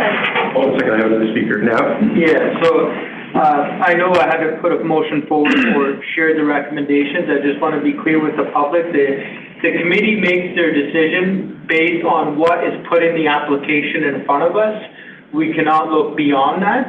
And myself as an individual and the committee, Ingrid and Kurt, Ingrid, you can correct me if I'm wrong, but we try to be equitable in all of our decisions. And historically, August, September, based on the vote of the board, I stood in this room and said that we will not be funding paid duty officers. So in consistence with that is why our recommendation is there. The rest, I leave to my peers here today to make a decision. Thanks, Dan. Mr. Chair? Rod. The 9 items in front of us, I think all but 3 have been approved. Perhaps we should... Well, they've been recommended. Perhaps we should approve those first. If there's 3 that need further discussion. I have a motion on the floor that I have to dispose of first. Procedurally, I have to deal with the motions as they're made. So the chair of the committee could have made the overall motion, but I think in fairness, he was trying to give other members of the board an opportunity to speak to it. So as a result, it's out of order. Not out of order, but out of sequence. So we have to deal with the motion that's on the floor right now. Yeah, just to be fair, I was told that motion we brought forward, so I didn't want to pass the motion and then we open the same. No, again, I'm supporting what you did. Yeah. Okay, so but I have to follow the orders of procedure, like the Robert's rules in terms of the precedents. Samira? as the mover of the motion, this is what I will say. I think it is very unfair that we ask these nonprofit, volunteer-run organizations to have security present and to have the policing present, and then we charge them huge amounts of money, which they're not able to provide, and frankly speaking, is a huge deterrent to them running smoothly. I think it is an absolute shame that Milton was not able to do a Canada Day event, which I believe is one of the most important events for a country like Canada, where we are from all over the world, and that is one day that brings us all together. And I understand where folks are coming from when it comes to procedure and principle and what we have done for others before. But, nothing is set in stone. If we make a mistake, we are open to fix that and moving forward, do something better for the community. And I'm not talking about providing free, fully paid officer support to organizations that are, in financial arrears. Definitely not. But nonprofits in good standing, good financial standing, good community standing should get the support they need. And they're not the ones saying that we need 30 officers to stand around during 2 hours of the event. We're the ones imposing that. So I think the help should be given from us too. This is about fairness, and we need to be fair to the community. And definitely, I'm asking my colleagues here to do the right thing and support this motion. Thank you. Now, you're next. I just wanted to share is I think we need to separate the 2 issues. I'm a Milton resident. I go to the Canada Day. My family was hurt that it didn't happen yesterday. Last year, I'd be more than happy to see the event every year, including the fireworks, I must say. But The question here isn't how pay duty is done or that, it's the community fund. So let's separate the pay duty is a different issue. The region's working on it, the service is working on it. Let's focus on the community fund and the objective of the community fund, and let's separate that. I think we're blurring the lines there when it comes to, you know, pay duty and community. At the end of the day, yeah, I just don't want to do that here. Nadeem has a... Thank you, Deputy Knapp. Sorry, I was just conferring with the CTO for a second. Nadeem, you have the floor. Yeah, thank you. Well, you know, as my colleague Samira mentioned, look, this is for the Milton's Canada Day.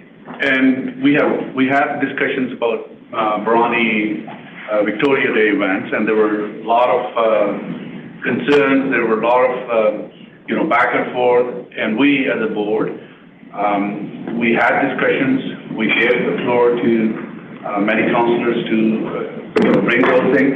I'm also part of I'm not on the board of these organizations, but I'm one of the volunteers helping them to have this event, and because we're all Canadian, and it's a national event. So if there is any exception we need to do, we should do. And I'm strongly recommending, asking all my colleagues to please at least approve this motion. And if there is anything we can go back and discuss about the past mistakes, or we missed anything, we can always discuss. But this is very important, and this will be very helpful, especially for the organization like this. I cannot, you know, emphasize enough that we've been asking people to come out and volunteers.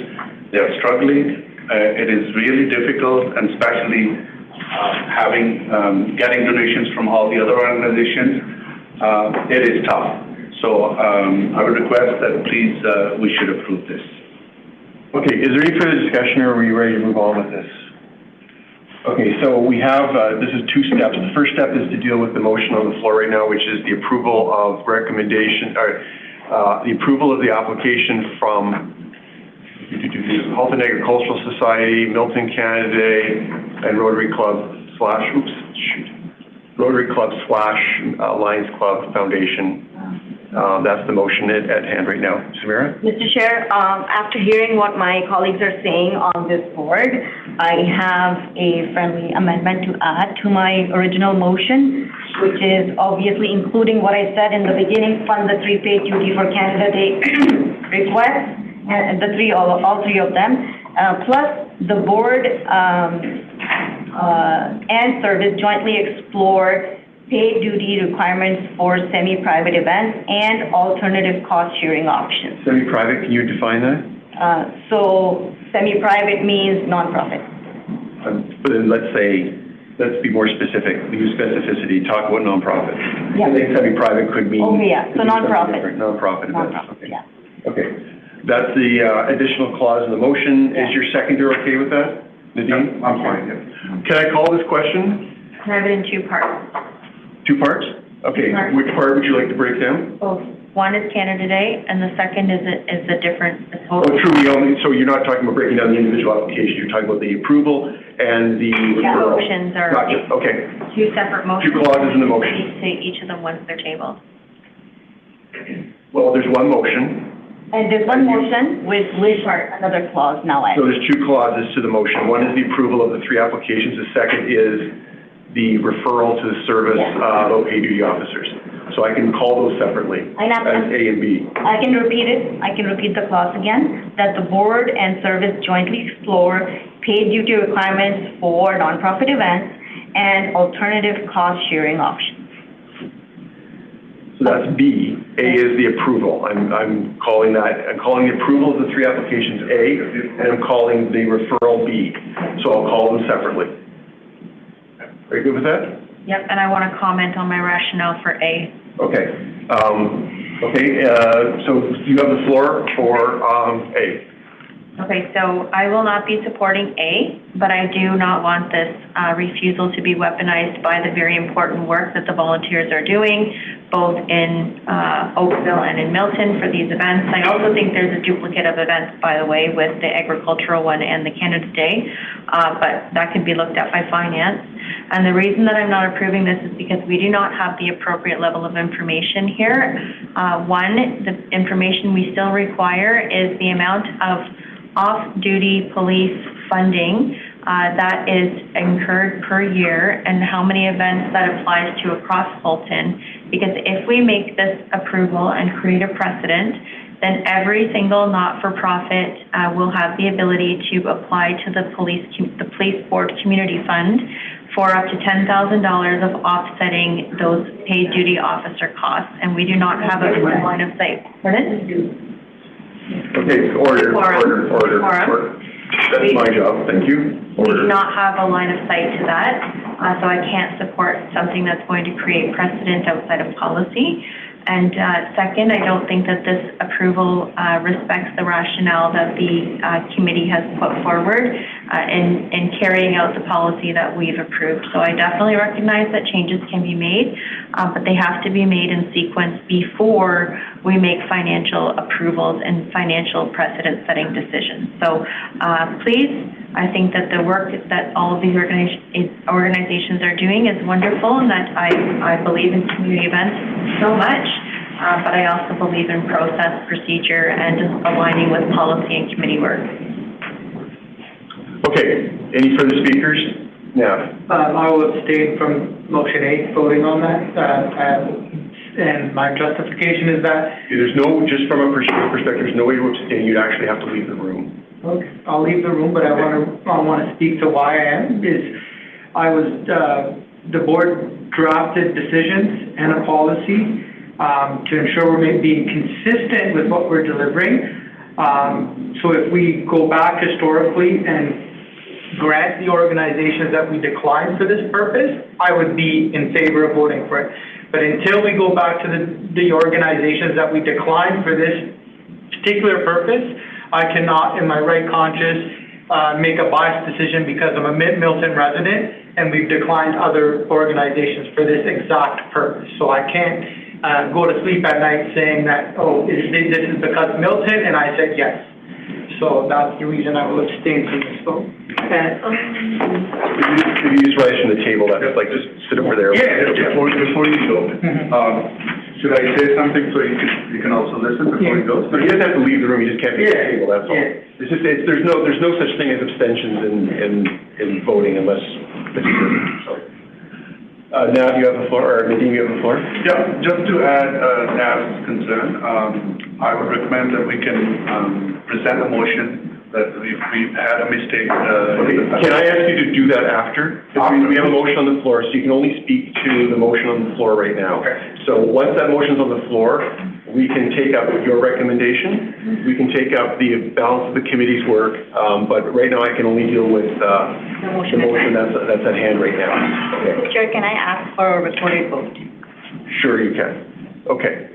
Is there any further discussion on A or B in this motion? Okay. I'm calling him. Please clarity on the motion being called. Okay, so motion is, the first clause of this motion is the approval of the 3 applications that the committee was recommending denial. Those are the 2 candidate events and the Rotary event. Okay, that's A. So we're going to vote on that first. And a recorded vote's been called, so I'm going to call the roll then. Sorry, Chair. I'm going to table a referral motion.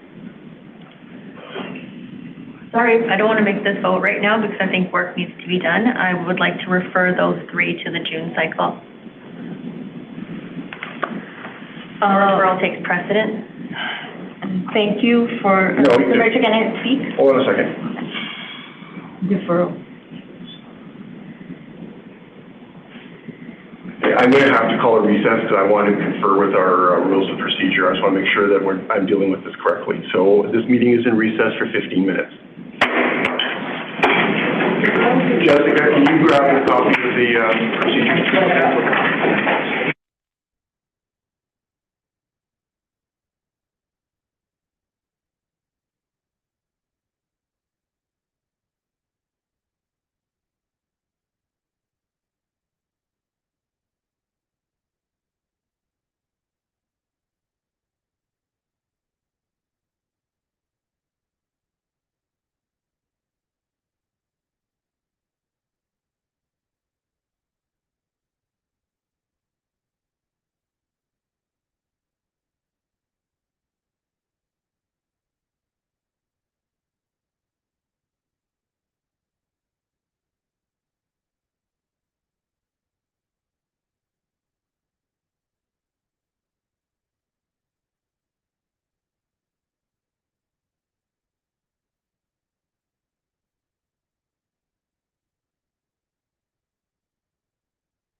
before we go back into session, I just need to ask for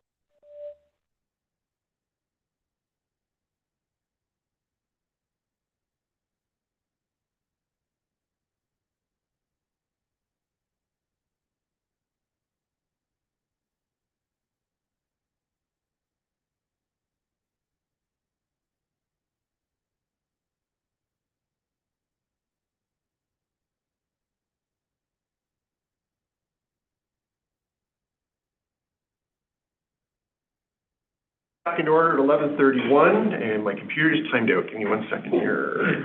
Chair, can I ask a quick question? If the motion is being changed, can I come back and vote? Like if it's going from yes or no to a refer? No, you can go back. You can go for the refer, yeah. Yeah, if it's being changed. So, Chair, did you find out? Yeah, probably, I don't see why you wouldn't be able to, yeah. So you can vote on vote on the referral and then recuse yourself afterwards, if the motion continues. Okay. Okay, copy. Okay, so the motion, we've just recrafted the motion to make sure that it's legit. And can Jessica read the motion out for us, please? The motion to refer, not defer. So, that part A of that motion, be referred to the board pending community fund policy revisions regarding pay duty for events. Okay, so that's the motion to refer. Is there a seconder to that motion? I'm the firster. You can't second that in first. I'm the firster. Okay, I knew that part. Oh, sorry, yeah, Lisa moved that, and I declare that's in order, it takes precedence. Is there a seconder to that motion? For clarity, Chair, the motion is to refer to the board for further. For further policy work, Policy yeah. revisions. I'll second that. Okay, so the motion's been moved and seconded. On the referral motion, all in favor? Can I speak? No recorded. We haven't had a call for recorded vote. Yeah. Yes, you can, sorry, I apologize, I did not ask for, and you can only speak to the referral. Yeah. Okay, you can't speak to the merits of the motion, the big motion. Okay, go ahead. So just speaking to the referral, I will not be supporting it as the requests from the organizations are time sensitive with regards to Canada Day being just a month away. Okay, thank you. Lisa. Thank you. I would like to speak to the referral, and I would like to tie it back to the policy that it should not be enough of a funding amount that would make or break the event. So it can't be something that is significant enough to cause the event to collapse, is what I understand from the policy. So I appreciate the sensitivity, but this is supposed to be for enhanced programming and cannot be for sustainable funding. And if the event collapses in the absence of this fund, then it's not being used properly. Okay, I'm not sure that information is in evidence, but okay, I would accept that. Is there policy? Pardon me? No, I mean that something's going to collapse. I don't think that's actually in evidence, but I know you're just making that as a general comment, and I accept that as And I'll make a second comment too, Chair. My second comment is this: I'm just looking at the schedule, and this is a rationale for it. If I were to look at the events that I have in Ward 2, downtown Burlington, just for the summer, there are 30 separate events that may or may not. That's a finance question. Yeah, but it's not in order. They were talking about specifically to the referral, that you're getting abstract. I'm rationalizing the referral. You're on thin ice. Policy because of the finance piece, because if I were to extrapolate that, that could be up to $10,000 per event times 30 events just for the summer. Okay, no, sorry, yeah, you're out of order. You are speaking to the merits of the motion itself, but I would like to. Referral. Retracted, Chair. Thank you. That's a good argument for the main motion, but it's not a good argument for referral. You've already spoken to it, so is there anybody else? Second time? Thank you, Mr. Chair, for allowing me to speak for a second time. I just want to highlight that the point was brought up that, it shouldn't be an ask for amounts that would definitely be something that if not given, the event would collapse. And I would say that we have fundings that we give every year to organizations which use it for benefit of the Okay, community. I'm going to be really fair here and say that that's also out of order. You're now arguing the main motion again. So I think I'm going to call the question at this point because I don't think there's anything else. I have great respect to both of you, and I know you're both passionate on your opposite sides here, but I just want to be very fair to the process. And I don't think that either one of those last two comments reflect speaking to the referral itself. That's my call. You can challenge the chair if you don't agree with me, but I will call the question at this time. All in favor of the referral? 3. And all opposed? 3. So it dies on a tie. Can I come back to vote on this? I just called the question. For the referral, right? Like, because it's a different matter now. Yeah, you're back to the referral for the vote. It's not the motion of yes or no, right? So I vote in favor of the referral. Well, the referral passes. And just my justification is... No, so hold on a second. Well, everybody else has a chance to speak on why we're voting here. Now, with great respect, you absented yourself. You asked me if you could come back. You didn't come back. Now you come back after. Well, I was waiting for you to allow me to come back. I thought I already allowed you to come back. I told you when you were sitting in the audience that you could come back, and there was no issue with that. I thought you would call on me to come back. Sorry, I apologize for the misunderstanding. Mr. Chair, point of order, because a vote was already called. That's my point. That I've already called the vote. It's been voted on. I'm not sure procedurally where I am right now. A vote was already called. So you're the chair. You have to make a decision.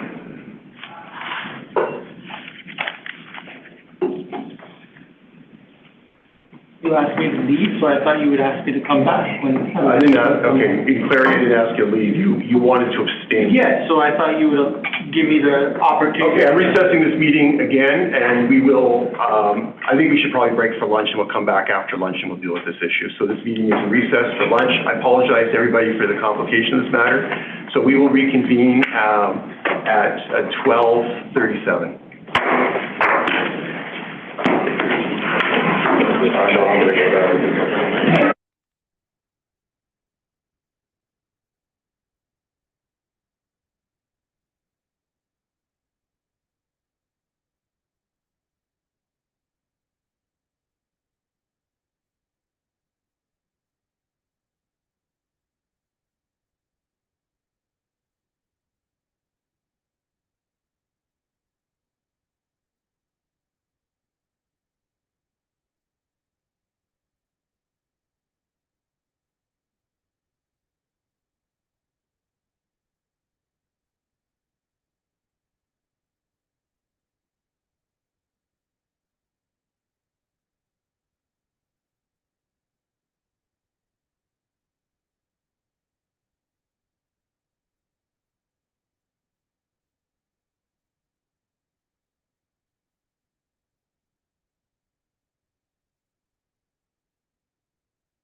For returning. Oh, first of all, are we good? Okay.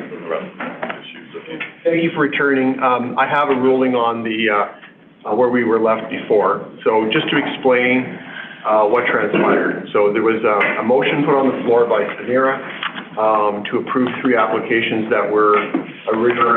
For returning. Oh, first of all, are we good? Okay. I do like the sound of my own voice, but not replayed like that.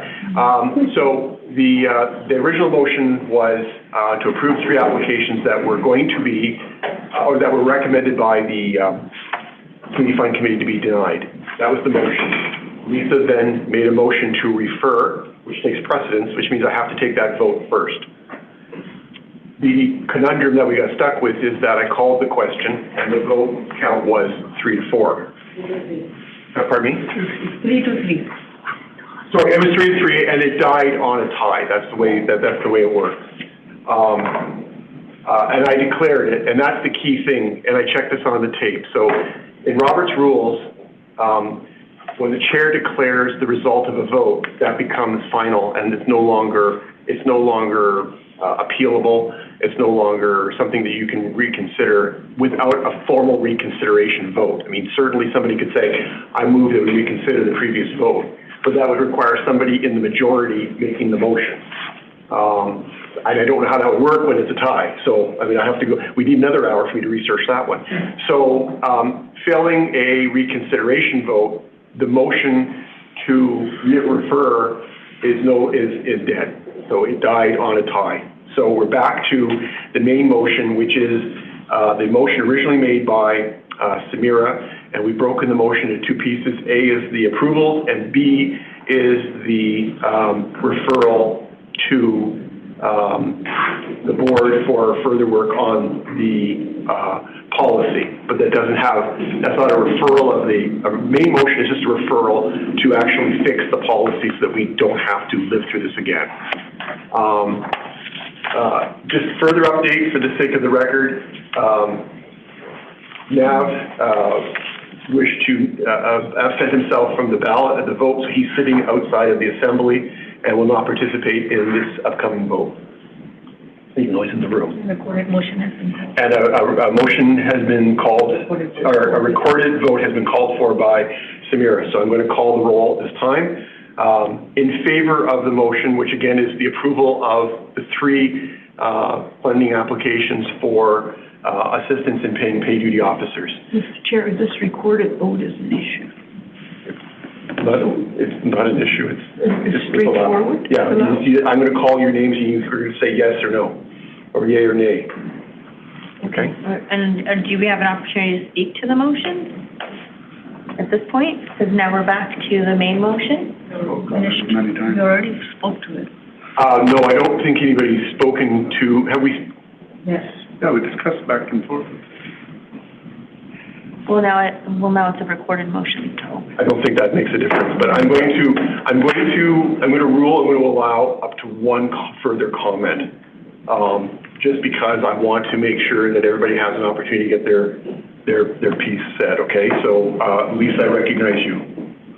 Thank you very much. So I first want to recognize the good work of the committee that oversees the applications. It's no small feat, as we've noted. They are governed by both the terms of reference and the mandate.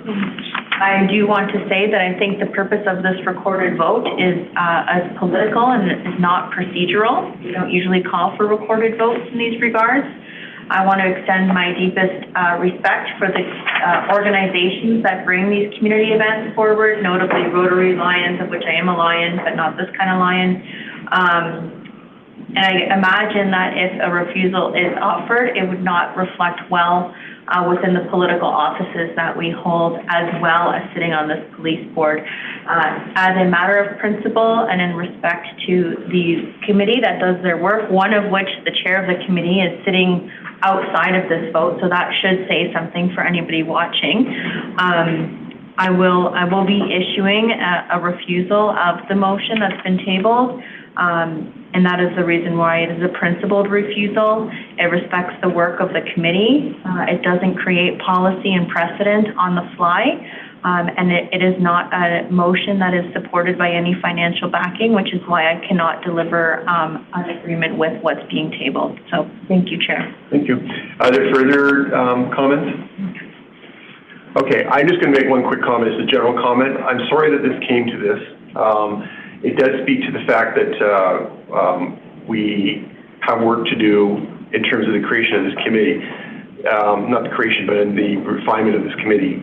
The creation of the Community Fund Committee was done for a very good purpose, and that was to actually avoid this kind of issue. We created it to avoid decisions on the fly, without research, without any kind of basis to make decisions except gut instinct. The committee has done good work in that regard, but what the committee lacks, in my opinion, and I think this is growing pains, and it's not a bad thing, it's just something we have to deal with, is clear-cut direction on policy. We have very broad terms in our terms of reference as to what's an applicable project to be funded by the community fund. And so I think that we really do need to refine that. So it's fair to everybody and transparent to everybody, the organizations, the board, the committee, and the broader public. So, and that will be accomplished through Part B of this motion, hopefully. I don't hold any malice to anybody's participation in this thing. It's been interesting to do. I have tried to be as fair as possible in actually looking closely at the rules of order to make sure I'm doing everything exactly according to the rules that as a chair I'm governed by. But I just want to make that statement. The last thing I just want to mention is, again, for anybody who's watching this that's wondering what we're doing, and are we squandering tax dollars? I want to be clear, the community fund is not tax dollars. It's found money, essentially.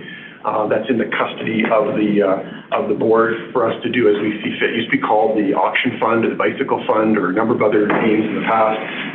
It is effectively a fund that's created for the board to fund good initiatives that are set out both in law as well as within our terms of reference. So if people are concerned that we are throwing around tax dollars in this particular case, we're working within found funds, still public trust funds, and we need to be very aware of that and very careful about how we use them. But I just don't want the public to think this is a tax dollar situation.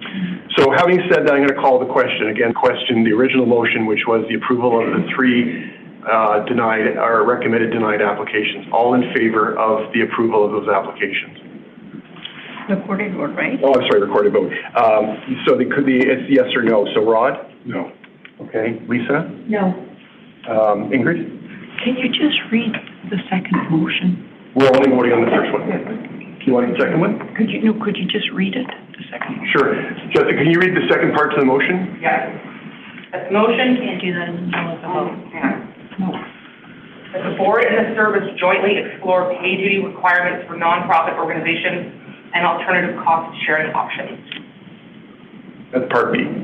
Okay, so, yeah, I shouldn't have allowed that actually. Yeah. But anyway, Ingrid, your vote? My mistake. It's okay. My mistake too, if I allowed it, but your vote? No. Okay. I'm yes. Samira? Yes. Nadeem? Yes. So it dies because we don't have a clear plurality of votes. So we move on to, would you like to return now and you can deal with the committee recommendations?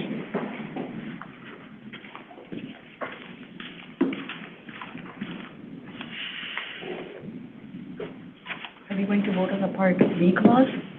Yeah, but that's fine. So on Part B of this motion, which Jessica just read, all in favor? And that's carried unanimously. Okay. Now, Nav, you would like to put forward the recommendations of the committee? Yes, so now that we've got the 3 out of the way, there was, I think, how many other that we recommended approval for?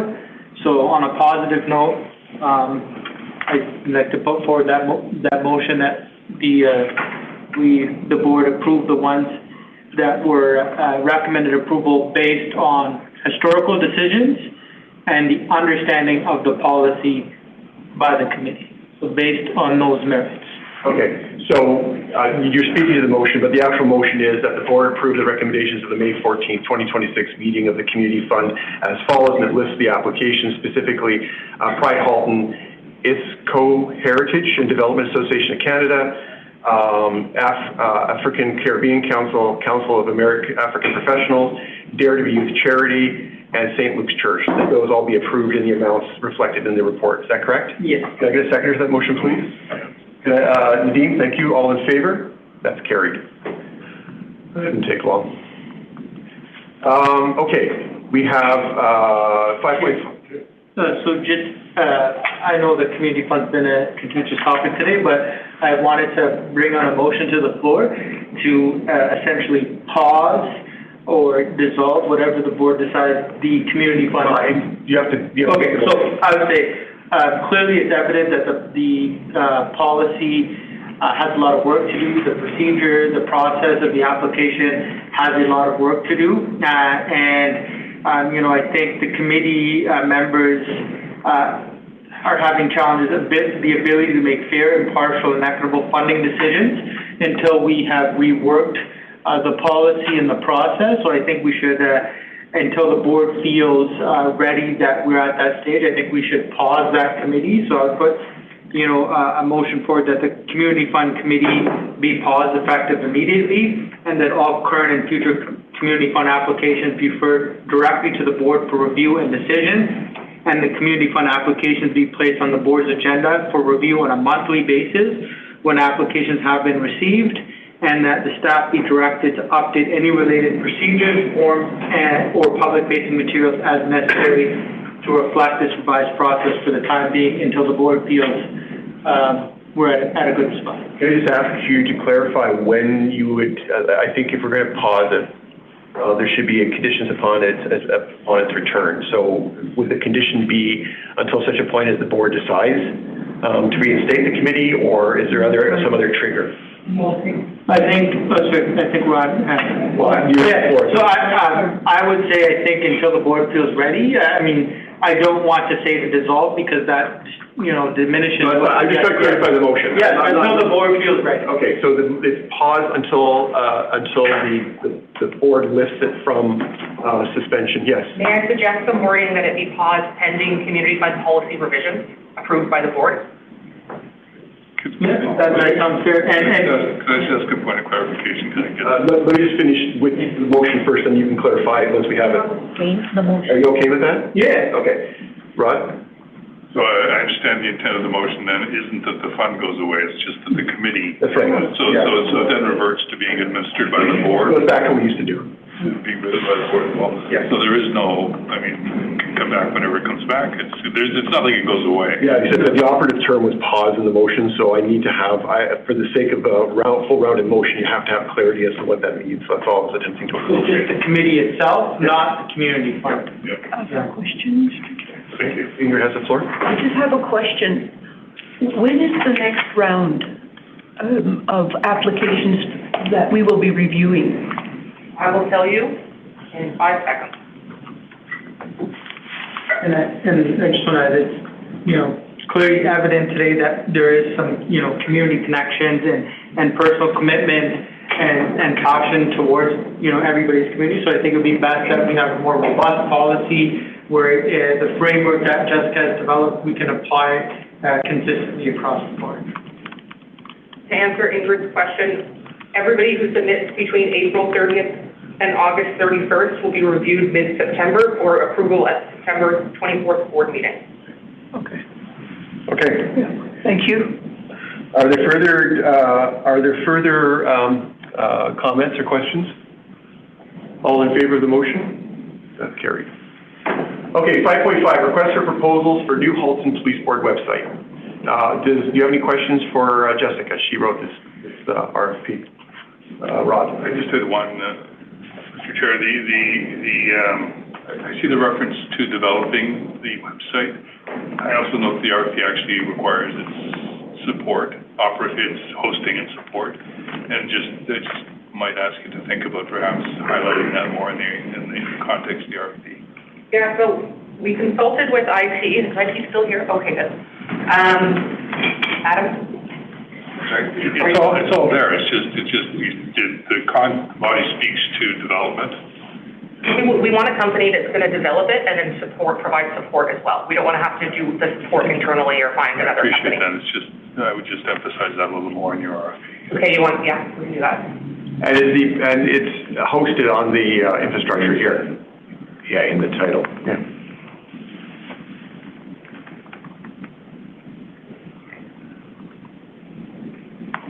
I can make those adjustments. That doesn't change the recommendation, so, but your staff direction is duly noted. Further comments or questions on this? Can I get a motion to approve this, please? Rod, thank you. Seconded by Lisa. All in favor? That's carried. Operational verbal updates. Nothing? In camera, there'll probably be something. Yeah, action registry. The first item is, has to do with the designated major events, and that is ongoing. Will be till August. Second item is the employee engagement results. Any updates on that, or is that finished now? We sent out the revisions. They had made the revisions that we wanted, and we sent it out and put them on the website.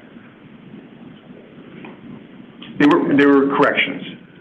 Yeah, just minor corrections, like there was a list of a few things that you guys wanted them to beef up and make more clear. Yeah, it's just clear, it's not revisions, they're corrections. Yeah, they just, Clarifications. Yeah. And the chief's coming back next month with the meeting from the HR side. Yeah, so just a quick question maybe. We haven't looked at this really because it's not coming back until June, and the revisions are the revisions were just made. Corrections. I don't know what detail the board wants for our feedback. The survey was generally positive. We can go into every single section, or just a brief overview from us, I suppose, for June. And then I think the last survey was also a board survey, so I'll just have to double check if we have access to that or the board has access. The previous one that we did, I believe that was service. So we'll double check where that is. That was done by, it was administered by, pardon me? Carol, I think. Wasn't Carol in charge of that? I thought it was Jeff. I thought the last time we did this. Okay. Yeah. Anyway, we'll figure it out. Okay, anything further on action registry? Yeah, there's one more item, and that's about the budget, and that's coming back, Carrie, next month too, right? next meeting, correct. And I've received your message. I will get back to you with some dates. Thank you. Okay, motion to receive the action registry, please. Thank you, Samira. Thank you, Ingrid. All in favor? That's carried. Public information, you've received some items of correspondence. Can I get a motion to receive those, please? Thank you, Ingrid. Thank you, Lisa. All in favor? That's carried. Is there new business to come before the board? Please say no. A lot on community fund. I was just gonna say, Okay, there's no further business. We are going to move into a session closed to the public. And for the sake of those watching, and for the sake of the record, we are moving in camera to deal with matters related to personal matters about identifiable individual, including members of the police service or any other employees of the board, and information that Section 8 of the Municipal Freedom of Information and Protection of Privacy Act would authorize the refusal to disclose if it were contained in a record. Can I get that motion, please, to do that? So move into camera. Thank you, Rod. Thank you, Ingrid. All in favor? That's carried. If you are watching us on YouTube, first of all, my condolences, but most importantly, thank you for having to go through that procedural process. It is democracy in action. It is parliamentary procedure in action, and we appreciate you sticking with us. Thank you very much for your interest in the matters of your police board and your police service, and we'll be back next month with our public meeting. And what's the date of this next meeting? June 25. So right here on your local YouTube station. We'll see you then. With that, this meeting is in recess for 5 minutes while we prepare for session close to the public.